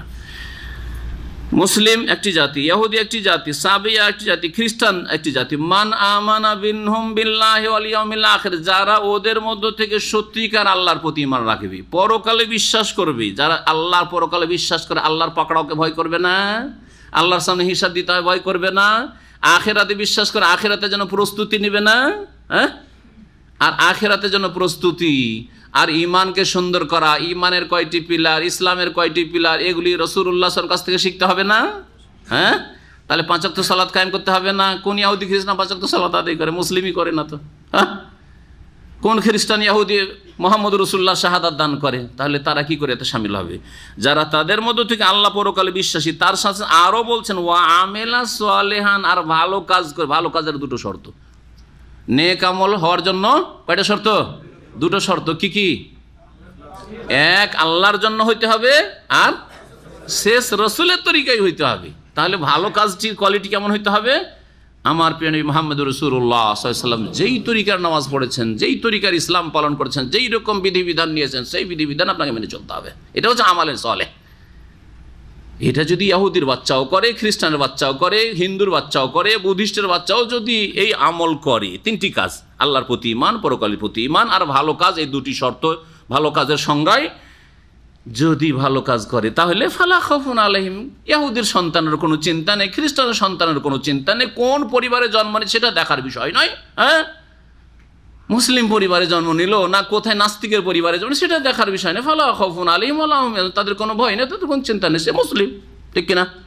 জি, আশা করি এই আয়াতের তাফসীরটা আপনারা বেশি বেশি মনে রাখবেন, যাতে করে কেউ বিভ্রান্তির শিকার না হন। বিশেষ করে মুসলিম সংখ্যালঘু যেসব দেশে, পশ্চিমা দেশে যারা বসবাস করে, কাফের সমাজ যারা বসবাস করে, তারা প্রভাবিত। ওদের মধ্যে চরিত্রবান আছে, ওদের মধ্যে অমায়িক লোক আছে, ওদের মধ্যে ভালো মানুষ আছে, সুদ খায় না, ঘুষ খায় না, কথার তাদের মূল্য রাখে। তারা কেন জাহান্নামে যাবে? বুঝে না আসলে। ওই আর্টিফিশিয়াল গাছের পাতা দেখে ধোকা খেয়ে যায়, আর সে করে যে শিরক আছে, কুফরি আছে, আর আল্লাহর দিনের অবমাননা আছে, কোরআনে কারীম বাস্তবায়ন নেই, বিশ্বাস নেই, শেষ রাসূলকে বিশ্বাস করে না। তারপরে মনে করে তারাও তো ভালো কাজ করছে, কুপ্রভাব পড়ে একটা কাফের সমাজে বসবাসে। লাকাদ আখাযনা মিসাকা বানি ইসরাইল, তারপর আল্লাহ বলছেন নিঃসন্দেহে আমি বনি ইসরাইল থেকে অঙ্গীকার গ্রহণ করেছিলাম। ও আরসালনা, কি যে তারা দিন মেনে চলবে, হ্যাঁ, তাওরাতকে শক্তভাবে ধারণ করো, তাওরাত প্রতিষ্ঠিত করবে তোমরা। ও আরসালনা ইলাইহিম রাসূলা, এবং তাদের জন্য বহু রসুল প্রেরণ করেছিলাম, মূসা, ঈসা, এই জাকারিয়া, ইয়াহইয়া, আইয়ুব, ইউসুফ, ইউনুস, সব আম্বিয়া বনি ইসরাইল। কুল্লামা জাআহুম রাসূলুন, যখন যখন তাদের কাছে কোনো রাসূল এসেছে, বিমা লা তাহওয়া আনফুসুহুম, এমন কিছু নিয়ে যা তাদের মনোপুত না, লা তাহওয়া আনফুসুহুম, তাদের মনের উল্টো হয়, এটা মানা যাবে না, এটা কথা আপনার শোনা যাবে না। এইরকম যখনই হয়েছে ফারিকান কাযযাবু, তখন একদল নবীকে তারা মিথ্যা প্রতিপন্ন করেছে, অমান্য করেছে, ওয়া ফারিকান ইয়াকতুলুন, আর এক দলকে তারা হত্যা করেছে, খুন করেছে। আম্বিয়া রাসূলগণকে ইহুদিরা খুন করেছে। আল্লাহ পাক কোরআনে কারীমের একাধিক আয়াতে বলেছে, তার মধ্যে এটি একটি আয়াত নম্বর 17। ওয়া হাসিবু আল্লা তাকুনা ফিতনাহ, আর তাদের ধারণা, আল্লাহ পাক রব্বুল বলছেন যে এই ইহুদি খ্রিস্টানদের ধারণা যে আল্লাহ তাকুনা ফিতনাহ, তাদের ওপর শাস্তি নেমে আসবে না। ফিতনা মানে এখানে হচ্ছে আল্লাহর আযাব, আযাব আসবে না, তারা আযাবে শাস্তি তাদের উপর আপতিত হবে না। ফাআমু ওয়া সাম্মু, সুতরাং তারা অন্ধ হয়ে গেছে আর বধির হয়ে গেছে। আমা অন্ধ ব্যক্তি বলে, ওখান থেকে আমু ফেল ক্রিয়া, আর আসাম বহিরা লোককে, বধিরকে বলে, ওখান থেকে অসাম্য। সুম্মা তাওয়াল্লাহ আলাইহিম, অতঃপর আল্লাহ তাদের তওবা কবুল করেছেন, তওবার তৌফিক দিয়েছেন, ফিরে এসছে যখন আল্লাহ তাদের সাদরে গ্রহণ করেছেন তওবা। সুম্মা আমু, তো সংশোধন তওবা করার পরে এরকম হয়েছে। আবার কি হয়েছে? আবার অন্ধ হয়ে গেছে, আবার বধির হয়ে গেছে। কাসীর মিনহুম, তাদের অনেকে, মুসলিম সমাজেও অনেকেই হেদায়েত হচ্ছে, আবার গোমরাহ হয়ে যাচ্ছে। কিছুদিন হেদায়েত হয়েছিল, আবার দেশে গেছে, দেশে গিয়ে আবার ওই শিরক শুরু করে দিয়েছে, আবার বিদআত শুরু করে দিয়েছে, আবার গিয়ে দেশে গিয়ে দ্বিধাদ্বন্দ্বে পড়ে বলতে পারে, না রে বিশ্বাস করছিলাম যে হ্যাঁ ওইটাই ঠিক, কিন্তু না, পীর ছাড়া জান্নাত পাওয়া যাবে না। আবার গিয়ে ঘুরে অনেকে নামাজ ধরছে কিছুদিনের জন্য, কিছু শোকের কারণে, বালা মুসিবতের কারণে হোক, অথবা ইসলামিক সেন্টারে এসে কিছুদিন নামাজ ধরেছে, তারপরে দেখা যায় আরে আবার ছেড়ে দিয়েছে নামাজ। আছে না? না এরকম আছে, অনেকে আছে। সহি আকীদা থেকে আবার বিভ্রান্ত হচ্ছে, বদনসিব। আর অনেকে সৎ জীবন থেকে অসৎ হয়ে যাচ্ছে, দিন শিখতো। আর এই লম্বা এক ছেলেকে দেখছে, এই লম্বা দাড়ি কিছুদিন দেখতাম, ইসলামিক সেন্টারে ঘুরতো, আর তার হঠাৎ করে একদিন দেখছি যে আরে ছেলেটা তো চেহারাটা এরকম লাগছে, দাড়িটাই নাই কেন, একেবারে কিছু নেই, দেশে গেছে সাপ। তো আমার দিকে দেখে চট করে চপটা ফিরিয়ে নিয়েছে। জি হ্যাঁ। পরে আবার কিছুদিন পরে দেখছি না একটু বড় হয়েছে, এখানে আসার পর দেখছেন না এখানে দাড়ি অনুকূলে পরিবেশ আছে, তখন দেখছেন না এখানে মান ইজ্জত বাঁচানো যাবে না। ছিছা অনেকে করেছে, আশেপাশে মহল্লায় বাস করতো ছেলেটা, তো আবার দাড়ি একটু বড় করেছে, কিন্তু আগের মতো আর। তো এইরকম বহু লোক গুমরাহির শিকার হচ্ছে। এই জন্য নবী করিম সাল্লাল্লাহু আলাইহি ওয়াসাল্লাম বেশি বেশি দোয়া করেছেন কি? আল্লাহ মুকাল্লিবাল কুলুব সাব্বিত কলবি আলা দীনিক। আল্লাহ, হে আল্লাহ, হে অন্তরের হৃদয়ের আবর্তন বিবর্তনকারী, সাব্বিত কলবি আলা দীনিক, আমার অন্তরকে দিনের ওপর প্রতিষ্ঠিত রাখো, অটল রাখো। এটা হচ্ছে বড় কথা। বড় কথা এই নয় যে কিছুদিন অনেক ভালো কাজ করেছেন, না, বড় কথা হচ্ছে যে একই কোয়ালিটির ওপর, দিনের ওপর ইস্তেকামা, সোজা পথে অবিচল থাকা, অটল থাকা জান্নাতের পথে। আল্লাহ পাক যেন আমাদের তৌফিক দান করেন। ওয়াল্লাহু বাসীরুম বিমা ইয়ামালুন, তারা যা কিছু করে তা সম্পর্কে আল্লাহ পাক সম্যক দ্রষ্টা। লাকাদ কাফারাল্লাযীনা ক্বালু ইন্নাল্লাহাল মাসীহু ইবনু মারইয়াম, এখান থেকে খ্রিস্টানদের কথা আল্লাহ পাক বয়ান করা শুরু করছেন। বলছেন নিঃসন্দেহে কাফের হয়েছে। ভালো করে শুনুন, আল্লাহ পাক বলছেন নিঃসন্দেহে কাফের হয়েছে। কারা? আল্লাযীনা ক্বালু, ওই সব লোকেরা যারা বলেছে ইন্নাল্লাহাল মাসীহু ইবনু মারইয়াম, আল্লাহ হচ্ছেন মারইয়াম তনয় মসিহ, মারইয়ামের পুত্র মসিহ ঈসা আলাইহিস সালাম হচ্ছেন কে? আল্লাহ। যিনি আল্লাহ তিনি মারইয়ামের পেটে এসেছেন। ঈসা আল্লাহ, আল্লাহ সন্তান হয়, আল্লাহর সন্তান আল্লাহ, আর না হলে তিনি আল্লাহ। কারণ এই খ্রিস্টানদের মধ্যে বহু ফিরকা, দল উপদল রয়েছে। একদল বলে যে ঈসা আলাইহিস সালাম আল্লাহর পুত্র, ইবনুল্লাহ। আর এক দল বলছে না না না, আল্লাহ ঈসার রূপে পৃথিবীতে নেমে এসেছিলেন। আল্লাহ। আর এক দল বলে যে তিন খোদা, তিন এলাহ রয়েছে, আল্লাহ সালিসু সালাস আসছে। সবগুলিকে আল্লাহ কাফের বলে ঘোষণা করেছেন। তাহলে একটু আগে যে বললাম যে ভালো কাজ করলেই তাকে জান্নাতের সার্টিফিকেট দিয়ে দিবেন ইহুদি খ্রিস্টানকে, তো এরা কি এইসব আকীদায় বিশ্বাসী না? শিরকি কুফরি আকীদায়। আল্লাহ কি বলছেন তাদেরকে? আল্লাহ বলছেন লাকাদ কাফারাত, কাফের জান্নাত পাবে নাকি? লাকাদ কাফারাল্লাযীনা ক্বালু, ওই সব লোকেরা কাফের হয়েছে যারা বলেছে ইন্নাল্লাহুল মাসীহু ইবনু, আল্লাহ হচ্ছেন মরিয়ম পুত্র মসিহ। ওয়াকালাল মাসীহ, অথচ মসিহ আলাইহিস সালাম বলেছিলেন ইয়া বানি ইসরাইল, হে আমার বংশ বনি ইসরাইল, ইসরাইল গোত্র বংশ, উবুদুল্লাহ রব্বি ওয়া রব্বাকুম, তোমরা এক আল্লাহর ইবাদত করো যিনি আমারও রব এবং তোমাদেরও রব, যিনি আমারও রব আর তোমাদের রব। এখানে একটু চিন্তা করেন যে ঈসা আলাইহিস সালাম কি বলছেন? কোন আল্লাহর ইবাদত করো? যে আল্লাহ রব্বি আমার রব, আমার প্রতিপালক আর তোমাদেরও প্রতিপালক। ঈসা আলাইহিস সালাম বলছেন যে আল্লাহ কে? আল্লাহ আমার রব। আর খ্রিস্টানরা কি বলছে? যে ঈসা আলাইহিস সালামের বাপ। নাউজুবিল্লাহ, বলছে না? বলছে না? তাহলে ঈসার কথাটা ঠিক না এই খ্রিস্টানদের কথা ঠিক? বলেন না, বলেন।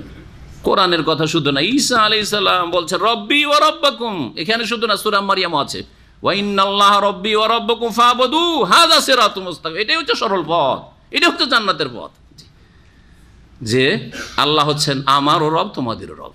ইন্নাহু মান ইউশরিক বিল্লাহ, আরও শুনে রাখো, নিশ্চয়ই যারা আল্লাহর সাথে শিরক করবে এবং শিরকের অবস্থায় মারা যাবে, ফাকাদ হারামাল্লাহু আলাইহিল জান্নাহ, তাদের ওপর আল্লাহ জান্নাতকে হারাম করে দিয়েছেন, জান্নাতকে নিষিদ্ধ ঘোষণা করেছেন। ওয়া মাওয়াহুন নার, এবং জাহান্নাম তাদের বাসস্থান। ওয়া মা লিয-যালিমিনা মিন আনসার, আর এইরকম জালেমদের কোনো সাহায্যকারী নেই।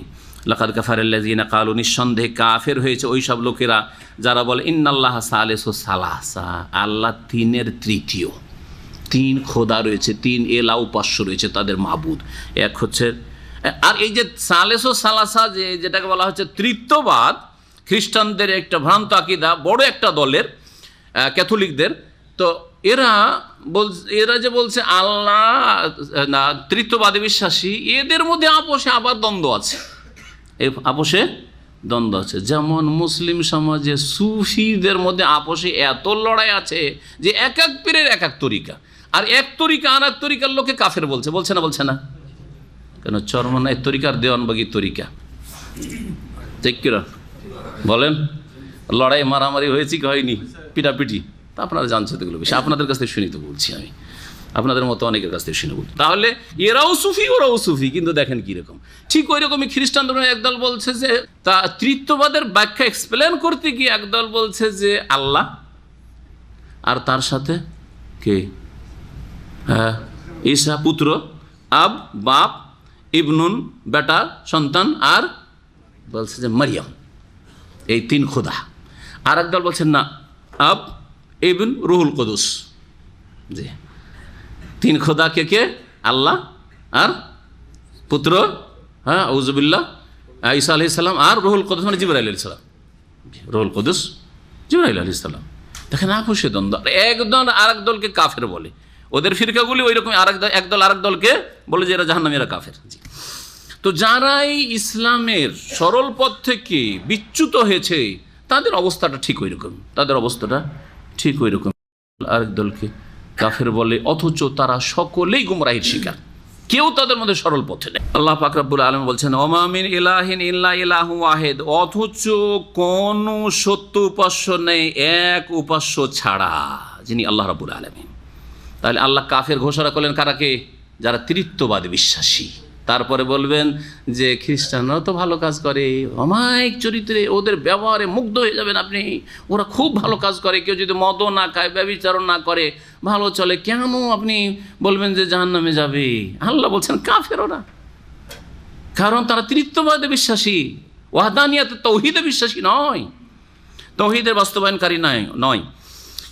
ওয়াইল্লাম ইয়ান্তাহু আম্মা ইয়াকুলুন, যা তারা বলেছে বা বলছে তা থেকে যদি তারা বিরত না হয়, লা ইয়ামাসান্নাল্লাযীনা কাফারু মিনহুম আযাবুন আলীম, অবশ্যই অবশ্যই তাদের মধ্য থেকে যারা কাফের কুফরি করেছে তাদেরকে স্পর্শ করবে মর্মান্তিক শাস্তি, আযাবুন আলীম। আল্লাহ পাক রব্বুল আলামিন তাহলে খ্রিস্টানদের বিভিন্ন ভ্রান্ত আকীদার অনুসারীদের সকলকে কি বললেন এই দুটি আয়াতে? কাফের, লাকাদ কাফারা, দুটি আয়াতে বললেন না? বললেন না? তারপরেও আল্লাহ যে কত আরহামুর রাহিমিন, কত যে দয়ালু, তার রহমতকে শুধু মুসলিম মুমিনের সাথে সীমিত করছেন না, যে তওবা শুধু মুসলিমের জন্য না। আফালা ইয়াতুবুনা ইলাল্লাহ, এই ইহুদি খ্রিস্টান, তারা ইহুদিদের কথা আলোচনা হয়েছে, তারা কি আল্লাহর কাছে প্রত্যাবর্তন করে আসবে না? তওবা করে তারা আল্লাহর কাছে তওবা করে ফিরে আসবে না? জি, যেমন বাপ মা ছেলে মেয়ে, হ্যাঁ, নাফরমান হয়ে গেল, অবাধ্য হইল, আর এই ছেলেটা ফিরে আসবে না রে, বাড়ি থেকে নিজে বের করে দিয়েছে রাগ করে, হ্যাঁ, তার বদমাইশির কারণে, তারপরেও আক্ষেপ করে যে হাই যদি ছেলেটা ফিরে চলে আসতো। মেয়ে বেরিয়ে চলে গেছে, তার বলছে হাই মেয়েটা যদি ফিরে চলে আসতো তো সাদরে গ্রহণ করে নিতে আবার, হ্যাঁ, সুবহানাল্লাহ। যদি বাপ মায়ের এরকম মায়া হয় অপরাধী ছেলে মেয়েদের ওপর, তাহলে আল্লাহ কত আরহামুর রাহিমিন। ইহুদি নাসারা নাস্তিক সকলকে ডাক দিয়ে বলছেন, মুনাফিকও ডাক দিয়ে বলছেন, আফালা ইয়াতুবুনা ইলাল্লাহ, তারা কি আল্লাহর কাছে তওবা করে ফিরে আসবে না, ওয়াস্তাগফিরুনাহু, এবং তার কাছে ক্ষমা চাইবে না। আল্লাহু গফুরুর রহিম, অথচ আল্লাহ হচ্ছেন বড় মার্জনাকারী, বড় দয়ালু। মাল মাসিহু ইবনু মারিয়াম, এখন সঠিক আকীদা, সহিহ আকীদা শোনো ঈসা আলাইহিস সালাম সম্পর্কে। মারিয়াম পুত্র মাসিহ কিছুই নন ইল্লা রাসূল, একমাত্র রাসূল ছাড়া, তিনি পুত্র নন আর ইলাহ নন, তিনি একজন রাসূল। কাদ খালাত মিন কাবলিহি রাসূল, তার পূর্বে অনেক রাসূল চলে গেছেন। ওয়া উম্মুহু সিদ্দিকা, এবং তার মাও কোনো ইলাহ নয়, তার মাও আল্লাহর স্ত্রী নয়, নাউজুবিল্লাহ, বরং তার মা হচ্ছেন সিদ্দিকা, আল্লাহর ওয়ালিয়া, আল্লাহর নেক বান্দি, অতি সত্যবাদী। কানা ইয়াকুলানি তাম, তারা মানুষ ছিল, আর মানুষ কোনোদিন উপাস্য মাবুদ হতে পারে, তাই তারা মানুষকে পানাহার করতে হয়, তারাও খাবার খেত। কানা ইয়াকুলানি তাম, মা আর ছেলে উভয়ে জি খাবার খেত। অনুজুর, চিন্তা করো, কাইফা নুবায়্যিনু লাহুমুল আয়াত, কিভাবে আমি তাদের উদ্দেশ্যে বিশদভাবে বর্ণনা করছি আয়াত সমূহ। সুম্মানজুর, তারপরে একটু চিন্তা করে দেখো, আন্না ইউফাকুন, যে এরপরেও কোথায় তারা উল্টো দিকে ফিরে যাচ্ছে। কুল, হে নবী বলে দাও, আতাবুদুনা মিন দুনিল্লাহ, তোমরা কি আল্লাহকে বাদ দিয়ে এমন কিছুর উপাসনা করবে, মা লা ইয়ামলিকু লাকুম দাররান ওয়ালা নাফা, যেগুলি তোমাদের ক্ষতি বা লাভের কোনো ক্ষমতা রাখে না, তাদের পূজা করবে। আরে দুর্গার পূজা করবে, দরগার পূজা করবে, ঈসাকে উপাস্য বানিয়ে দেবে, না না, এই কাজ করি না। আল্লাহু আস-সামিউল আলিম, আল্লাহ হচ্ছেন সর্বশ্রোতা, সব কিছু শোনেন, আল আলিম, সর্বজ্ঞ, সব কিছুই তিনি জানেন। কুল, হে নবী বলে দাও, ইয়া আহলাল কিতাব, হে আহলে কিতাব, হে আহলে কিতাব। আল্লাহ রাব্বুল আলামিন এখন আহলে কিতাবদেরকে সম্বোধন করে প্রিয় নবী মুহাম্মদ রাসূলুল্লাহ সাল্লাল্লাহু আলাইহি ওয়াসাল্লামকে নির্দেশ দিচ্ছেন আহলে কিতাবের সংশোধনের উদ্দেশ্যে তাদেরকে দাওয়াত দিতে। হে আহলে কিতাব, লা তাগলু ফি দীনিকুম, তোমাদের ধর্মের ক্ষেত্রে তোমরা বাড়াবাড়ি করিও না। গলু হচ্ছে বাড়াবাড়ি করা, অতিরঞ্জন করা, যার যেটা মর্যাদা নয় সেটা বলা, বা যেটা ইসলাম নয় সেটাকে ইসলাম বলা, যেটা আল্লাহর দিন নয় সেটাকে আল্লাহর দিন করে দেওয়া, এই হচ্ছে গলু। এই জন্য শিরক আর বিদাত, যেগুলি ধর্মের নামে পাপ হয়, এগুলি হচ্ছে গলু, এগুলি হচ্ছে গলু। এইরকমই উগ্রবাদ, চরমপন্থা, এটা হচ্ছে গলু। তাহলে গলু আর তিনটা দিক রয়েছে। গলুর কয়টা দিক রয়েছে বললাম? তিনটা দিক রয়েছে। একটা হচ্ছে শিরক, সমস্ত রকমের শিরক, গলু, বাড়াবাড়ি। আল্লাহর দিন কি? তৌহিদ। আল্লাহর দিন হচ্ছে তৌহিদ, আল্লাহর একত্ব। আর যখন বহুত্ববাদ নিয়ে আসলেন, সেটা হলো বাড়াবাড়ি, বাড়িয়ে দিলেন, এক আল্লাহর জায়গায় বহু আল্লাহ করে দিলেন। সে দুই করেন আর তিন করেন আর বহু করেন, 33 কোটি করেন হিন্দুদের মতো, সব কিছু পূজনীয়। এ হচ্ছে গলু। সুফিদের মতো কবর মাজার সবগুলি হচ্ছে, সবাই দিতে পারে, আল্লাহও দিতে পারে, এ ওলিয়া উলিয়া গৌস কুতুবও দিতে পারে। কবর থেকে মরে যাওয়ার পরও তারা মরে না, মৃত বলা যাবে না, তারা জীবিত আছে। তারা বরং চোখের আড়াল হওয়ার পরে, তারা তো মরার কথা বলবে না, চোখের আড়াল হওয়ার পরে আরও নাকি এইসব আরও শক্তিশালী হয়ে যায়।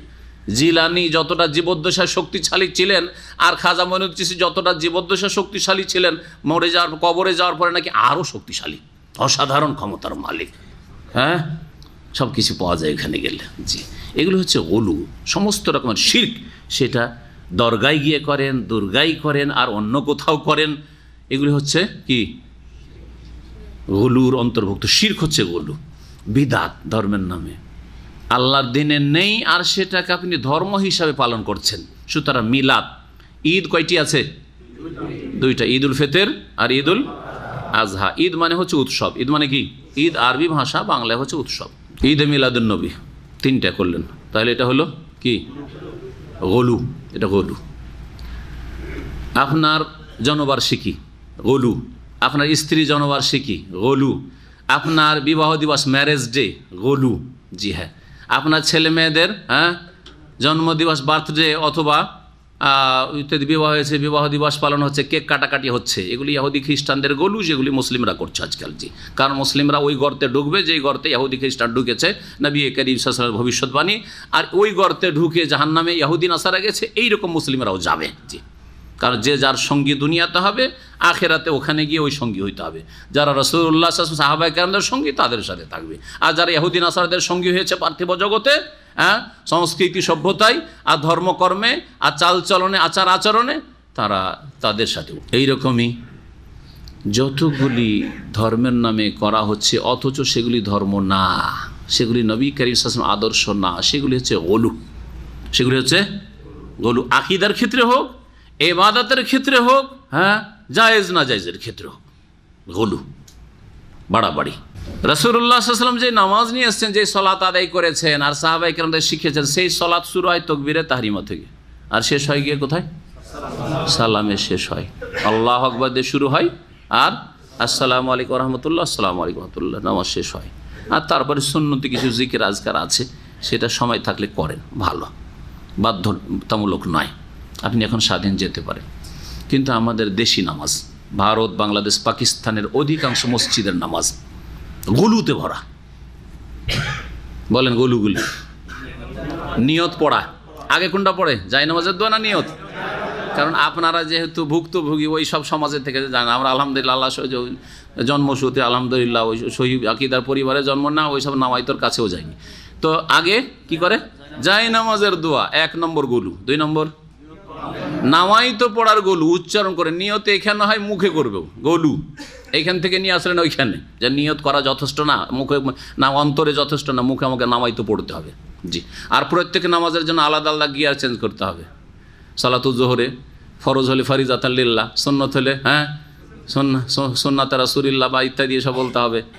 আর বাংলাভাষী হইলে তো তার আরও উন্নত, মাশাআল্লাহ, আরবিতে করতে হবে। ইন্ডিয়ান, পাকিস্তানি, উর্দু ভাষীরা তো খুব সহজ করে নিয়েছে ধর্মকে। বেদাতিরা, ওদের বেদাতিরা। मैं नियत करता हूँ वास्ते अल्लाह के 4 রাকাত জোহর কি ফরজ নামাজ, কিবলা রুখ হোকার, আল্লাহ। এটা হচ্ছে উর্দুর নিয়ত, ইন্ডিয়ান পাকিস্তানি উর্দু ভাষীদের। কিন্তু বাঙালি নামাইতো আন ওসাল্লিয়া ইল্লাহি তাআলা, সালাত জোহরি ফরিজাত আরবা রাকাতিন ফরিজাতাল লিল্লাহি মুতাওয়াজ্জিহান ইল কাবাতি শরীফাতে। কাবার দিয়ে মুখ করে পিছন দিক কেন বললেন না? ডান দিক কেন বললেন না? ইয়াসার বাম দিক কেন বললেন না? ফৌক আসামা উপরে, তাহাত আল আরদ, এইসব কেন বললেন না? শুধু কি মুতাওয়াজ্জিহ কাবাতি শরীফাত, তারপরে আল্লাহু আকবার। আচ্ছা, যদি মুক্তাদি হয় তাহলে গলু। কি গলু? ইখতিদা তো বেহাজাল ইমামের গলু। আর ইমাম হইলে ইমামের গলু। আনা ইমামুল লিমান হাজারা ওয়াল্লাম ওমাল্লাম ইয়াহজুরুল গলু। আরও গলু। নবী করিম সাল্লাল্লাহু আলাইহি ওয়াসাল্লামের সাহাবী আব্দুল্লাহ বিন ওমর বলছেন যে আমরা হাজওয়া মানকাবায়ে, কাঁধ পর্যন্ত হাত উঠাইতাম।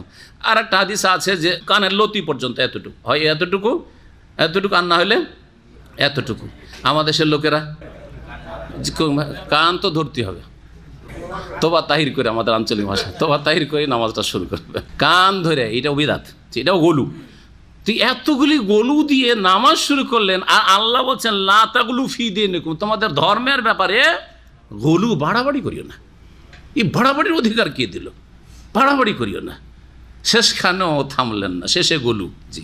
সালাম ফিরার পরে কপালে হাত, গলু। জি হ্যাঁ। তারপরে মোনাজাত, গলু। বেশ কিছু নতুন নতুন। কালকে দেখছি এক পাকিস্তানিকে, পাকিস্তানি ড্রেস আছে, পাকিস্তানি, আল্লাহ জানে, হয়তো ইন্ডিয়ান হইতে পারে, পাকিস্তানি ড্রেস আছে, পাকিস্তানি হবে হয়তো। দেখছি যে ও একটা সিজদায় পড়লো, সালাম ফেরা হয়ে গেছে সুন্নত থেকে। আমি জিকির আজকার করে সুন্নতটা শুরু করেছি, যখন ও সিজদা শুরু করলো। আমার 2 রাকাত সুন্নত প্রায় পড়া হয়েই গেল, সালাম ফিরে যাব তার আগে পর্যন্ত ও সিজদাই পড়ে থাকলো, সেজদায় পড়ে থাকলো। এইরকম মাঝে মধ্যে এই মসজিদেও দেখি, এখানকার কথা বলছি, এই মসজিদে দেখি এসব ইন্ডিয়ান, পাকিস্তানি, বাংলাদেশিদের রোগ। জি, সিজদায় পড়ে থাকলো, শুধু একটা সিজদা। এই রকমের কোনো সিজদা, তেলাওয়াতের সিজদা ছাড়া আর শুকরের সিজদা ছাড়া কোনো সিজদা নেই। ভালো করে শুনে রাখুন, কেউ প্রমাণ দিতে পারবে না। যেখানে সেজদার ফজিলত বলা হয়েছে মানে নফল সুন্নত নামাজ। আল্লাহকে সেজদা করলে মর্যাদা উঁচা হয় মানে সুন্নত নফল নামাজ পড়লে। সুতরাং নফল নামাজবিহীন কোনো সিজদা নাই, 2 সিজদা ছাড়া। ভালো করে মনে, কি কি সিজদা? তেলাওয়াত 15টি জায়গায় সিজদা, শুকরানা, খুশির খবর এসছে, মাশাআল্লাহ ছেলে হয়েছে, একটা সাথে সাথে সিজদা করেন। অথবা স্যালারি বেড়েছে, সিজদা করেন। আলহামদুলিল্লাহ, কোনো একটা ভালো কাজ হয়েছে, ছেলে মেয়ে উন্নতি করেছে ইত্যাদি, চাকরি লেগেছে অথবা কিছু হয়েছে, ভালো রেজাল্ট করেছে, সিজদা করে শুকুর, সিজদায় শুকুর, সিজদার শুকুর। সিজদার নামাজ আমাদের, সিজদার নামাজ চাইতে সঠিক দলিল ভিত্তিক হচ্ছে সেজদায় শুকুর। তাছাড়া এমনি আমি সেজদা করে কিছু আল্লাহকে ডাকবো, দোয়া করে মোনাজাত করবে সেজদায় পড়ে পড়ে, না, নামাজের ভিতরে সেজদা করতে হবে। তাহলে নামাজ পড়ে না সেজদাতে দোয়া করেন, নামাজবিহীন এই সেজদা হচ্ছে গুলু, বাড়াবাড়ি, বিদাতি সেজদা, এই হচ্ছে গুলু। তাহলে নামাজের পরে কত গুলু, এই তো নামাজ। রোজাতে নাওয়াইতা নাসুমা গাদান, গুলু গুলু আর গুলু। হজে গুলু আর গুলু। গিয়ে হাজরে অসৎ চুমা নাই, কাবার যেখানে সেখানে চুমা। প্রথম কাবা পৌঁছিতে পারিনি, এখন মেন গেটে, এই মেন গেটে পৌঁছেছে, ওখানে গিয়ে দিল একটা চুমা। জি হ্যাঁ, হ্যাঁ, মক্কায় চুমা দিলাম, মদিনায় ছাড়বো, মদিনায় গিয়ে যেখানে সেখানে চুমা। আমার চোখের সামনে এক মহিলা চুমা দিয়েছে, একটু ভালো করে ঠান্ডা মেজাজে বুঝাবার চেষ্টা করলাম। 1 বছর ডিউটি করেছিলাম হারামে, নবী সাল্লাল্লাহু আলাইহি ওয়াসাল্লামের কবরের পাশে, ওই বাবে জিবরিল দিকে ডিউটি করছিলাম। তো এক মহিলা এসে দিল, এসে এমনি দেয়ালের চুমা, দরজার উপরে চুমা দিল। নতুন নতুন দরজাগুলি তখন বাদশাহ ফাহাদের যুগে তৈরি হয়েছিল, মানে এক্সটেনশন হয়ে, আর দেখতেও সুন্দর লাগছে, একবার মনে হচ্ছে গোল্ড লাগানো আছে, আসলে গোল্ড না, ওগুলো পিতল। তো যাই হোক, দিল চুমা। তো বললেন যে মা, এরকম তো আসলে চুমা দিতে হয় না। আর আমার উপরে যে রাগলো, চুমা দিতে হয় না, এত টাকা খরচ করে এসছি, আর বলছে চুমা দিতে হয় না, চুমা দিতে হয়। আল্লাহু আকবার।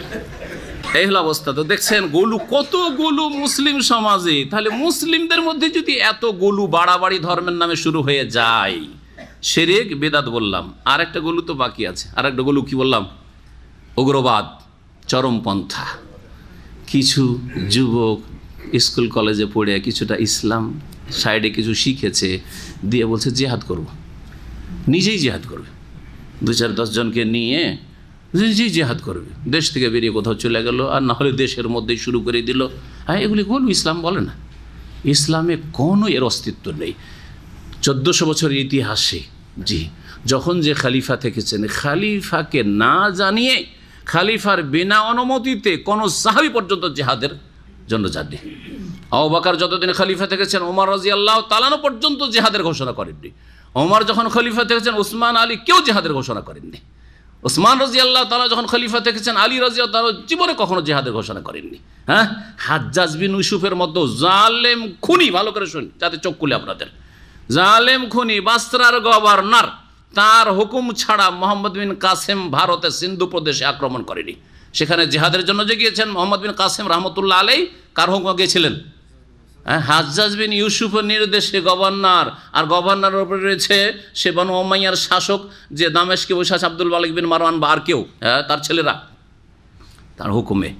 এই জন্যই তো যখন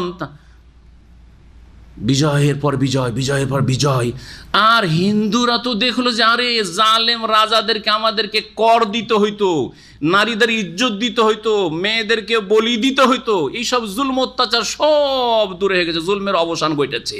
এ তো আকাশ থেকে দেবতা নেমে এসছে। মোহাম্মদ বিন কাসেম জীবনী পড়ে দেখেন, মোহাম্মদ বিন কাসেম, হিন্দুরা ভারতের সিন্ধু প্রদেশের বলতো যে আকাশ থেকে ভগবান ঈশ্বর দেবতা পাঠিয়েছে মোহাম্মদ বিন কাসেমকে, এই দেবতাকে যেতে দেবো না।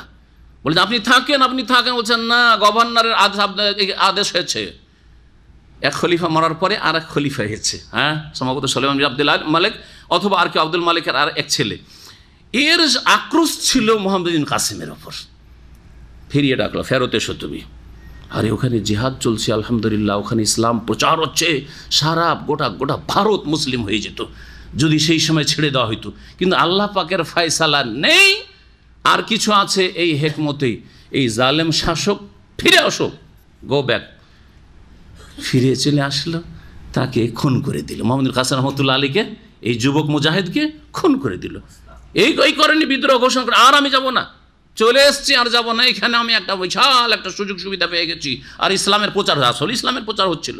তারপরেও এটাকে অজুহাত বানিয়ে শাসকের বড় খেলাফ, বিরুদ্ধাচরণ করে কোনো কিছুই করেনি, ফিরে এসছেন। জালেম খুন করেছে, তার শাস্তি পাবে যদি আল্লাহ ক্ষমা না করেন। আর যিনি মজলুম হয়ে নিহত হয়েছেন, সে আল্লাহ পাক যেন তাকে শাহাদাতের মর্যাদা দান করেন। জি হ্যাঁ, এ হচ্ছে ইসলাম, এ হচ্ছে জিহাদ ফি সাবিলিল্লাহ। হ্যাঁ, জিহাদ ফি সাবিলিল্লাহ মানে মুফতি বেরিয়ে যাবে, হ্যাঁ, জিহাদের কথা বলে জেল খাটবে, এইটা ইসলাম নয় আসলে। আল্লাহ পাক হেদায়েত দান করেন এদেরকে, আল্লাহ পাক এদের হেদায়েত দান করেন, এবং এই উগ্রবাদী চরমপন্থীদের অনিষ্ট থেকে আল্লাহ পাক মুসলিমদেরকে রক্ষা করেন। তাহলে গোলু আশা করি বুঝতে পারলেন, গোলুর 3টা দিক আছে। এই 3 গুমরাহি থেকে বাঁচতে, ধর্মের নামে গুমরাহি, শিরিক থেকে, বিদআত থেকে, উগ্রবাদ থেকে। লা তাগলু ফি দীনিকুম গায়রা, মধ্যমপন্থী মুসলিম হবেন, আল্লাহর ফরজ ওয়াজিব আদায় করবেন তৌহিদের সাথে, সুন্নতের সাথে, হারাম নাজায়েজ থেকে বেঁচে থাকবেন তৌহিদ সুন্নতের সাথে। এটা হচ্ছে দ্বীন ইসলাম। আপনাকে যতটা দায়িত্ব দেওয়া হয়েছে সেটা পালন করবেন, আপনি অন্যের দায়িত্ব কেড়ে নেবেন না। চোরের হাত কাটতে হবে, এটা তফসির করা আমার কাজ, কিন্তু চোরের হাত কাটতে হবে, কাটাটা আমার কাজ, এটা শাসকের কাজ। তফসির করেছি না করি না? তফসির আমি করেছি, কিন্তু আমার সামনে যদি চোর ধরা পড়ে, আমি কাটবো নাকি? অপরাধী, আমি উগ্রবাদী, আমার এটা কাজ না, এটা শাসকের কাজ, তার উপরে ফরজ। আমার ফরজ আল্লাহ জিজ্ঞেসই করবে না কিয়ামতের দিন আমাকে, আপনাদেরকে জিজ্ঞেস করবে না, শাসককে জিজ্ঞেস করবে আল্লাহ পাক বলেন কেন চোরের হাত কাটো। লা তাগলু ফি দীনিকুম গায়রাল হাক্কি, সত্য ছাড়া তোমরা তোমাদের দিনের ব্যাপারে বাড়াবাড়ি করিও না। ওয়ালা তাত্তাবিউ আহওয়া কওমিন, আর এমন সম্প্রদায়ের কুপ্রবৃত্তির অনুসরণ করিও না, কাদ দাল্লু মিন কাবলু, যারা পূর্বেই পথভ্রষ্ট হয়েছে। ওয়া আদাল্লু কাসিরান, অনেককে পথভ্রষ্টও করেছে। ওয়াদাল্লু আন সাওয়াইস সাবিল, আর সরল পথ থেকে তারা বিচ্যুত হয়েছে। ইহুদি খ্রিস্টান, তাদের অনুসরণ করিও না, অনুকরণ করিও না।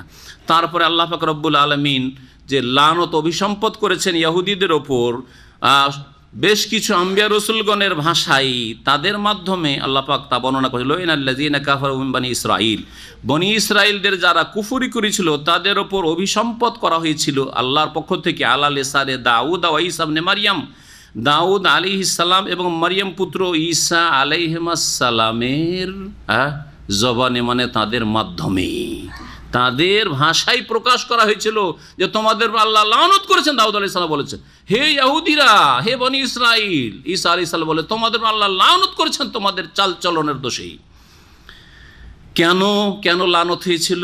যালিকা বিমা আসাউ, কারণ তারা বিরুদ্ধাচরণ করেছিল, অবাধ্য হয়েছিল। ওয়া কানু ইয়াতাদুন, আর তারা সীমা লঙ্ঘন করেছিল। এখন সীমা লঙ্ঘন আর বিরুদ্ধাচরণ পার্থক্যটা কি, বা তফসির কি? তফসিরটা খেয়াল খুশি করলে হবে কি, মুফাসসিরিনগণ যেভাবে তফসির করেছেন করতে হবে। প্রসিদ্ধ তফসির হচ্ছে যে আসাও ইসিয়ান থেকে নাফরমানি করা, বিরুদ্ধাচরণ। বিরুদ্ধাচরণ মানে আল্লাহ রাব্বুল আলামিন যে ফরজ করেছেন সেই ফরজে ঘাটতি করা। বিরুদ্ধাচরণ আর একটি দিক হচ্ছে আল্লাহ যা নিষেধ করেছেন, যেসব কথা কাজ থেকে হারাম করেছেন, নাজায়েজ করেছেন, সেগুলির কোনো কিছুতে লিপ্ত হওয়া, এটা হচ্ছে এসিয়ান, নাফরমানি করা, বিরুদ্ধাচরণ করা। আর ইয়াতাদুন, সীমালঙ্ঘন করা মানে শিরিক করা, বিদাত করা, ধর্মের নামে সীমালঙ্ঘন। আল্লাহ বলছেন এখান পর্যন্ত দিন, বলছেন না আল্লাহ বলছেন হ্যাঁ দুটো ঈদ, বলছেন না আমাদের তিনটে। আল্লাহ বলছেন এক আল্লাহর ইবাদত করো, বলছেন না এক আল্লাহর কাছে চাও। লিয়াস আল আহাদুকুম রাব্বাহু কুল্লা শাই, সব কিছু আল্লাহর কাছে চাইবে। বলছেন আমি গৌসের কাছে চাবো, কুতুবের কাছে চাবো, আমি চিশতির কাছে চাইবো। জি, সীমালঙ্ঘন, এতেদা। শিরক হচ্ছে সীমালঙ্ঘন, বিদআত হচ্ছে সীমালঙ্ঘন। এইরকমই ধর্মের নামে যেসব পাপ হয়ে থাকে সেগুলো হচ্ছে সীমালঙ্ঘন। তাহলে দুটো বাক্যের তাফসীর এইভাবে করবেন। কানু লা ইয়াতানাহুন, কেন লানত হইল?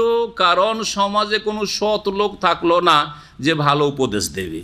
কানু লা ইয়াতানাহুন আন মুনকারিন, তারা অপরাধ থেকে পরস্পরকে বাধা দিত না, অন্যায় কাজে পরস্পরকে একে অপরকে বাধা দান করতো না। ফালুহ, যারা তারা করতো বা যাতে তারা লিপ্ত হইত। লা বেসা মা কানু ইয়াফালুন, তারা যা করতো তা বড়ই জঘন্য করতো। কীরকমটা ছিল এই মনে বেশ কিছু হাদিস এসছে। বলছে যে বনি ইসরাঈলের মধ্যে যখন বিভিন্ন পাপ ছড়িয়ে পড়লো, তখন সমাজের কিছু ভালো মানুষ আছে, তার প্রথম নিষেধ করলো, কিন্তু তারা মানতে চাইলো না। যখন মানতে চাইলো না, তো দিনের নির্দেশ কি? যখন মুনকার, ইসলাম বিরোধী, আল্লাহর দিন বিরোধী কোনো কাজ দেখবেন, তখন বল প্রয়োগ করে বাধা দেবেন। সেটা যদি না করতে পারেন তো সহিহ মুসলিমের হাদিস কী করবেন? কথার দ্বারা বাধা দেবেন। সেটাও যদি না করতে পারেন তাহলে অন্তর থেকে ঘৃণা করে তাদেরকে বর্জন করবেন আর তাদের সঙ্গ বর্জন করবেন, ঠিক না? কিন্তু এরা করলো কি? যখন বনি ইসরায়েলের মধ্যে ফাসাদ এইরকম সৃষ্টি হলো, পাপাচারে লিপ্ত হলো বনি ইসরায়েলরা, তাদের কিছু ভালো মানুষরা প্রথম নসিহত করলো, বাধা দেওয়ার চেষ্টা করলো। যখন মানলো না, তখন আত্মীয়তা আপন অবস্থায় ঠিক রাখলো, সম্পর্ক ঠিক, তখন তাদের সাথে উঠা বসা করতে লাগলো, খাওয়া দাওয়া, দাওয়াত নেওয়া, আর তাদের সাথে আন্তরিকতা রাখা, সব কিছু বজায় রাখলো। আল্লাহ রাব্বুল আলামিন সৎ ও অসৎ, এরা সৎ হইলেও যেহেতু পাপকে আর পাপীকে ঘৃণা করলো না, তাদের সঙ্গ দিল, তাদের সাথে একাকার হয়ে গেল, সবগুলির উপর লানত করলেন আল্লাহ রাব্বুল আলামিন। মুসলিম সমাজও ঠিক ওই রকমই। দেশে গ্রামে যদি পাপ হয়, তাহলে গ্রামের যারা মাতাব্বর রয়েছে, দায়িত্বশীল রয়েছে, যাদের শাসন ক্ষমতা রয়েছে বা যাদের প্রভাব রয়েছে, তাদের ফরজে সংশোধন করে সংস্কার করে, যদি না করে আর তাদের সাথে আবার মিলেমিশে থাকে, তাদের থেকে সম্পর্ক ছিন্নও না করে, তাহলে আল্লাহর আযাব সকলের উপর আসবে। একটি পানি জাহাজের মতো নবী সাল্লাল্লাহু আলাইহি ওয়াসাল্লাম উপমা দিয়ে বুঝিয়েছেন, সহিহ বুখারী মুসলিমে রয়েছে, জানেন না হাদিস? শুধু ইঙ্গিত করছে, কি বলেছেন? 2 তলা পানি জাহাজ, আর নিচে তলায় যেসব লোকেরা ফুটো করছে পানি নেওয়ার জন্য, নিচে থেকে পানি নেবে, কী দরকার? ওপরে পানি আছে, ওপরে যাওয়ার দরকার কি? ওপরের লোকের নিচে নেমে যদি হাত পা ধরে কোনো রকম করে যেইভাবে হোক না কেন এদেরকে বাধা দেয়, তাহলে জাহাজটা ডুবা থেকে বাঁচবে তো সকলেই বাঁচবে। আর যদি বলে যে আদা খাবি স্বাদ পাবি, নিচে ফুটা করছি তোরা ডুবা, আমরা তো দোতলায় আছি, বলেন, তাহলে হালাকু ও হালাকু জামিয়ান, সকলে ধ্বংস হবে। তো এই যে সমাজের ভালো মানুষরা যদি বোবা শয়তান হয়ে যায়, বুঝছে, আদা খাবি স্বাদ পাবি, তোরা জাহান্নামে যা, আমাদেরকে, আমরা তো নামাজ রোজা করছি, ঠিক না? এইরকম যদি আমাদের দেশে বুড়া মোল্লাগুলো দেখেন, বুড়া মোল্লা নিজে নামাজ পড়ে, সব কিছু করে, বুড়ি পর্দা করে, বুড়ি বোরকা পড়ছে, ওর বউরা কেউ পর্দা করে না, ওর মেয়েরাও পর্দা করে না, কলেজ ইউনিভার্সিটির লেকচারার প্রফেসর ইত্যাদি বেহায়া, হ্যাঁ, আর নামাজও পড়ে না, আর মোল্লা টুপি ছাড়ে না, মোল্লা মসজিদ ছাড়ে না, জান্নাত পাবে? না না না, সব ধ্বংস হবে, সব ধ্বংস হবে, হালাকু জামিয়া, সব ধ্বংস। তারা কাসীরাম মিনহুম, আল্লাহ বলছেন তাদের অনেককে তুমি দেখতে পাবে, ইয়াতাওয়াল্লাউনাল্লাযিনা কাফারু, তারা কাফেরদের সাথে বন্ধুত্ব রাখে। সমাজের ভালো মানুষ ছিল, কিন্তু যারা অপরাধী, কাফের, পাপিষ্ট, যাদের ভ্রান্ত আকীদা, শিরক, তাদের সাথে বন্ধুত্ব রাখে। একজন আপনি মুসলিম, তাওহীদ শিখলেন, আর তারপরে যারা শিরকি আকীদা রাখে, কবর মাজার আকীদা, তার সাথে বন্ধুত্ব, তার ছেলেকে আপনার মেয়ে দিলেন, মেয়ে যদি উঠিয়ে নিয়ে আসেন তাদের, যে হেদায়েতের পথে নিয়ে আসবে, সেটা আলাদা কথা। কিন্তু একটা শিরকের ঘরে, মুশরিকের ঘরে আপনি মেয়ে দিচ্ছেন, আজকাল কবর পূজারীদের ঘরে মেয়ে দিচ্ছেন, অনেকে পয়সা দেখে, শুধু টাকা দেখে, শহরে বাড়ি, সুযোগ সুবিধা আছে, সুখে থাকবে আমার মেয়েটা, ঘাসপাত দেখে ছাগল বাঁধতে হয়, এটা আমাদের দেশের মূর্খদের কথা। তাহলে তাকে জাহান্নামের দিকে ঠেলে দিলেন আপনার মেয়েটাকে ওই ঘরে দিয়ে। জি, কারণ মেয়ে কমজোর, সেখানে গিয়ে ওদের আকীদা গ্রহণ করবে দ্রুত। আল্লাহ পাক বলছেন যে তারা কাফেরদের সাথে বন্ধুত্ব করতো, তাদের অনেকে, লাবিসা মা কাদ্দামাত লাহুম আনফুসুহুম, তারা যেসব কর্ম অগ্রিম পাঠিয়েছিল বড়ই জঘন্য ছিল, সেই জন্য আনসাখিতাল্লাহু আলাইহিম, আল্লাহ তাদের অসন্তুষ্ট হয়ে গেছিলেন, অফিল আযাবে হুম খালিদুন, এবং তারা আল্লাহর আযাবে জাহান্নামে চিরকাল থাকবে। ওয়ালাউ কানু ইউমিনুনা বিল্লাহ, তারা যদি আল্লাহর প্রতি ঈমান নিয়ে আসতো, ওয়ান নবী, এবং নবীর প্রতি বিশ্বাস স্থাপন করতো, ওমা উনজিলা ইলাইহি, আর যা কিছু নবীর প্রতি নাযিল হয়েছে। কোন নবী? এক বচন, তাহলে কোন নবী বোঝানো হয়েছে? শেষ নবী মুহাম্মদ রাসূলুল্লাহ সাল্লাল্লাহু আলাইহি ওয়াসাল্লাম। আরও স্পষ্ট করে দিল আয়াত যে ইহুদি খ্রিস্টানরা যদি তারা কি করতো, আল্লাহর প্রতি ঈমান নিয়ে আসতো, আর শেষ নবীর প্রতি ঈমান নিয়ে আসতো, আর যা তার প্রতি নাযিল হয়েছে আল কোরআনের প্রতি ঈমান নিয়ে আসতো, মাত্তাখাযুহুম আউলিয়া, তাহলে কখনো তারা এই কাফেরদেরকে, আল্লাহ দ্রোহীদেরকে বন্ধু হিসাবে গ্রহণ করতো না।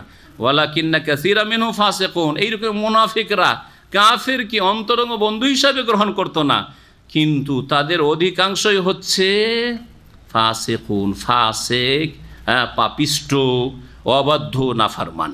এখানে আজকের তাফসীর শেষ করছি, আর বাকি ইনশাআল্লাহ তাআলা 3টি পর্বে আমাদের তাফসীর ইনশাআল্লাহ তাআলা সূরা মায়েদার শেষ হয়ে যাবে। আল্লাহ পাক যেন তৌফিক দান করেন, আল্লাহ পাক দ্বীন শিখার তৌফিক দান করেন, কোরআন বুঝার তৌফিক দান করেন, কোরআন মোতাবেক জীবনযাপনের তৌফিক দান করেন, কোরআনের দিকে আল্লাহ পাক মানব জাতিকে দাওয়াত দেওয়ার তৌফিক দান করেন। আল্লাহ সমস্ত বালা মুসিবত থেকে আমাদের হেফাজতে রাখেন। আল্লাহ পাক রব্বুল আলামিন সঠিক দিন জেনে তার বাস্তবায়নে তৌফিক দান করেন। আল্লাহ পাক আমাদের যেন রাজি হয়ে যান। আল্লাহ পাক রব্বুল আলামিন জাহান্নামের আযাব থেকে আমাদের রক্ষা করেন। ওয়া সাল্লাল্লাহু ওয়া সাল্লাম আলা নবিয়িনা মুহাম্মদ ওয়া আলা আলিহি ওয়া সাহবিহি আজমাইন।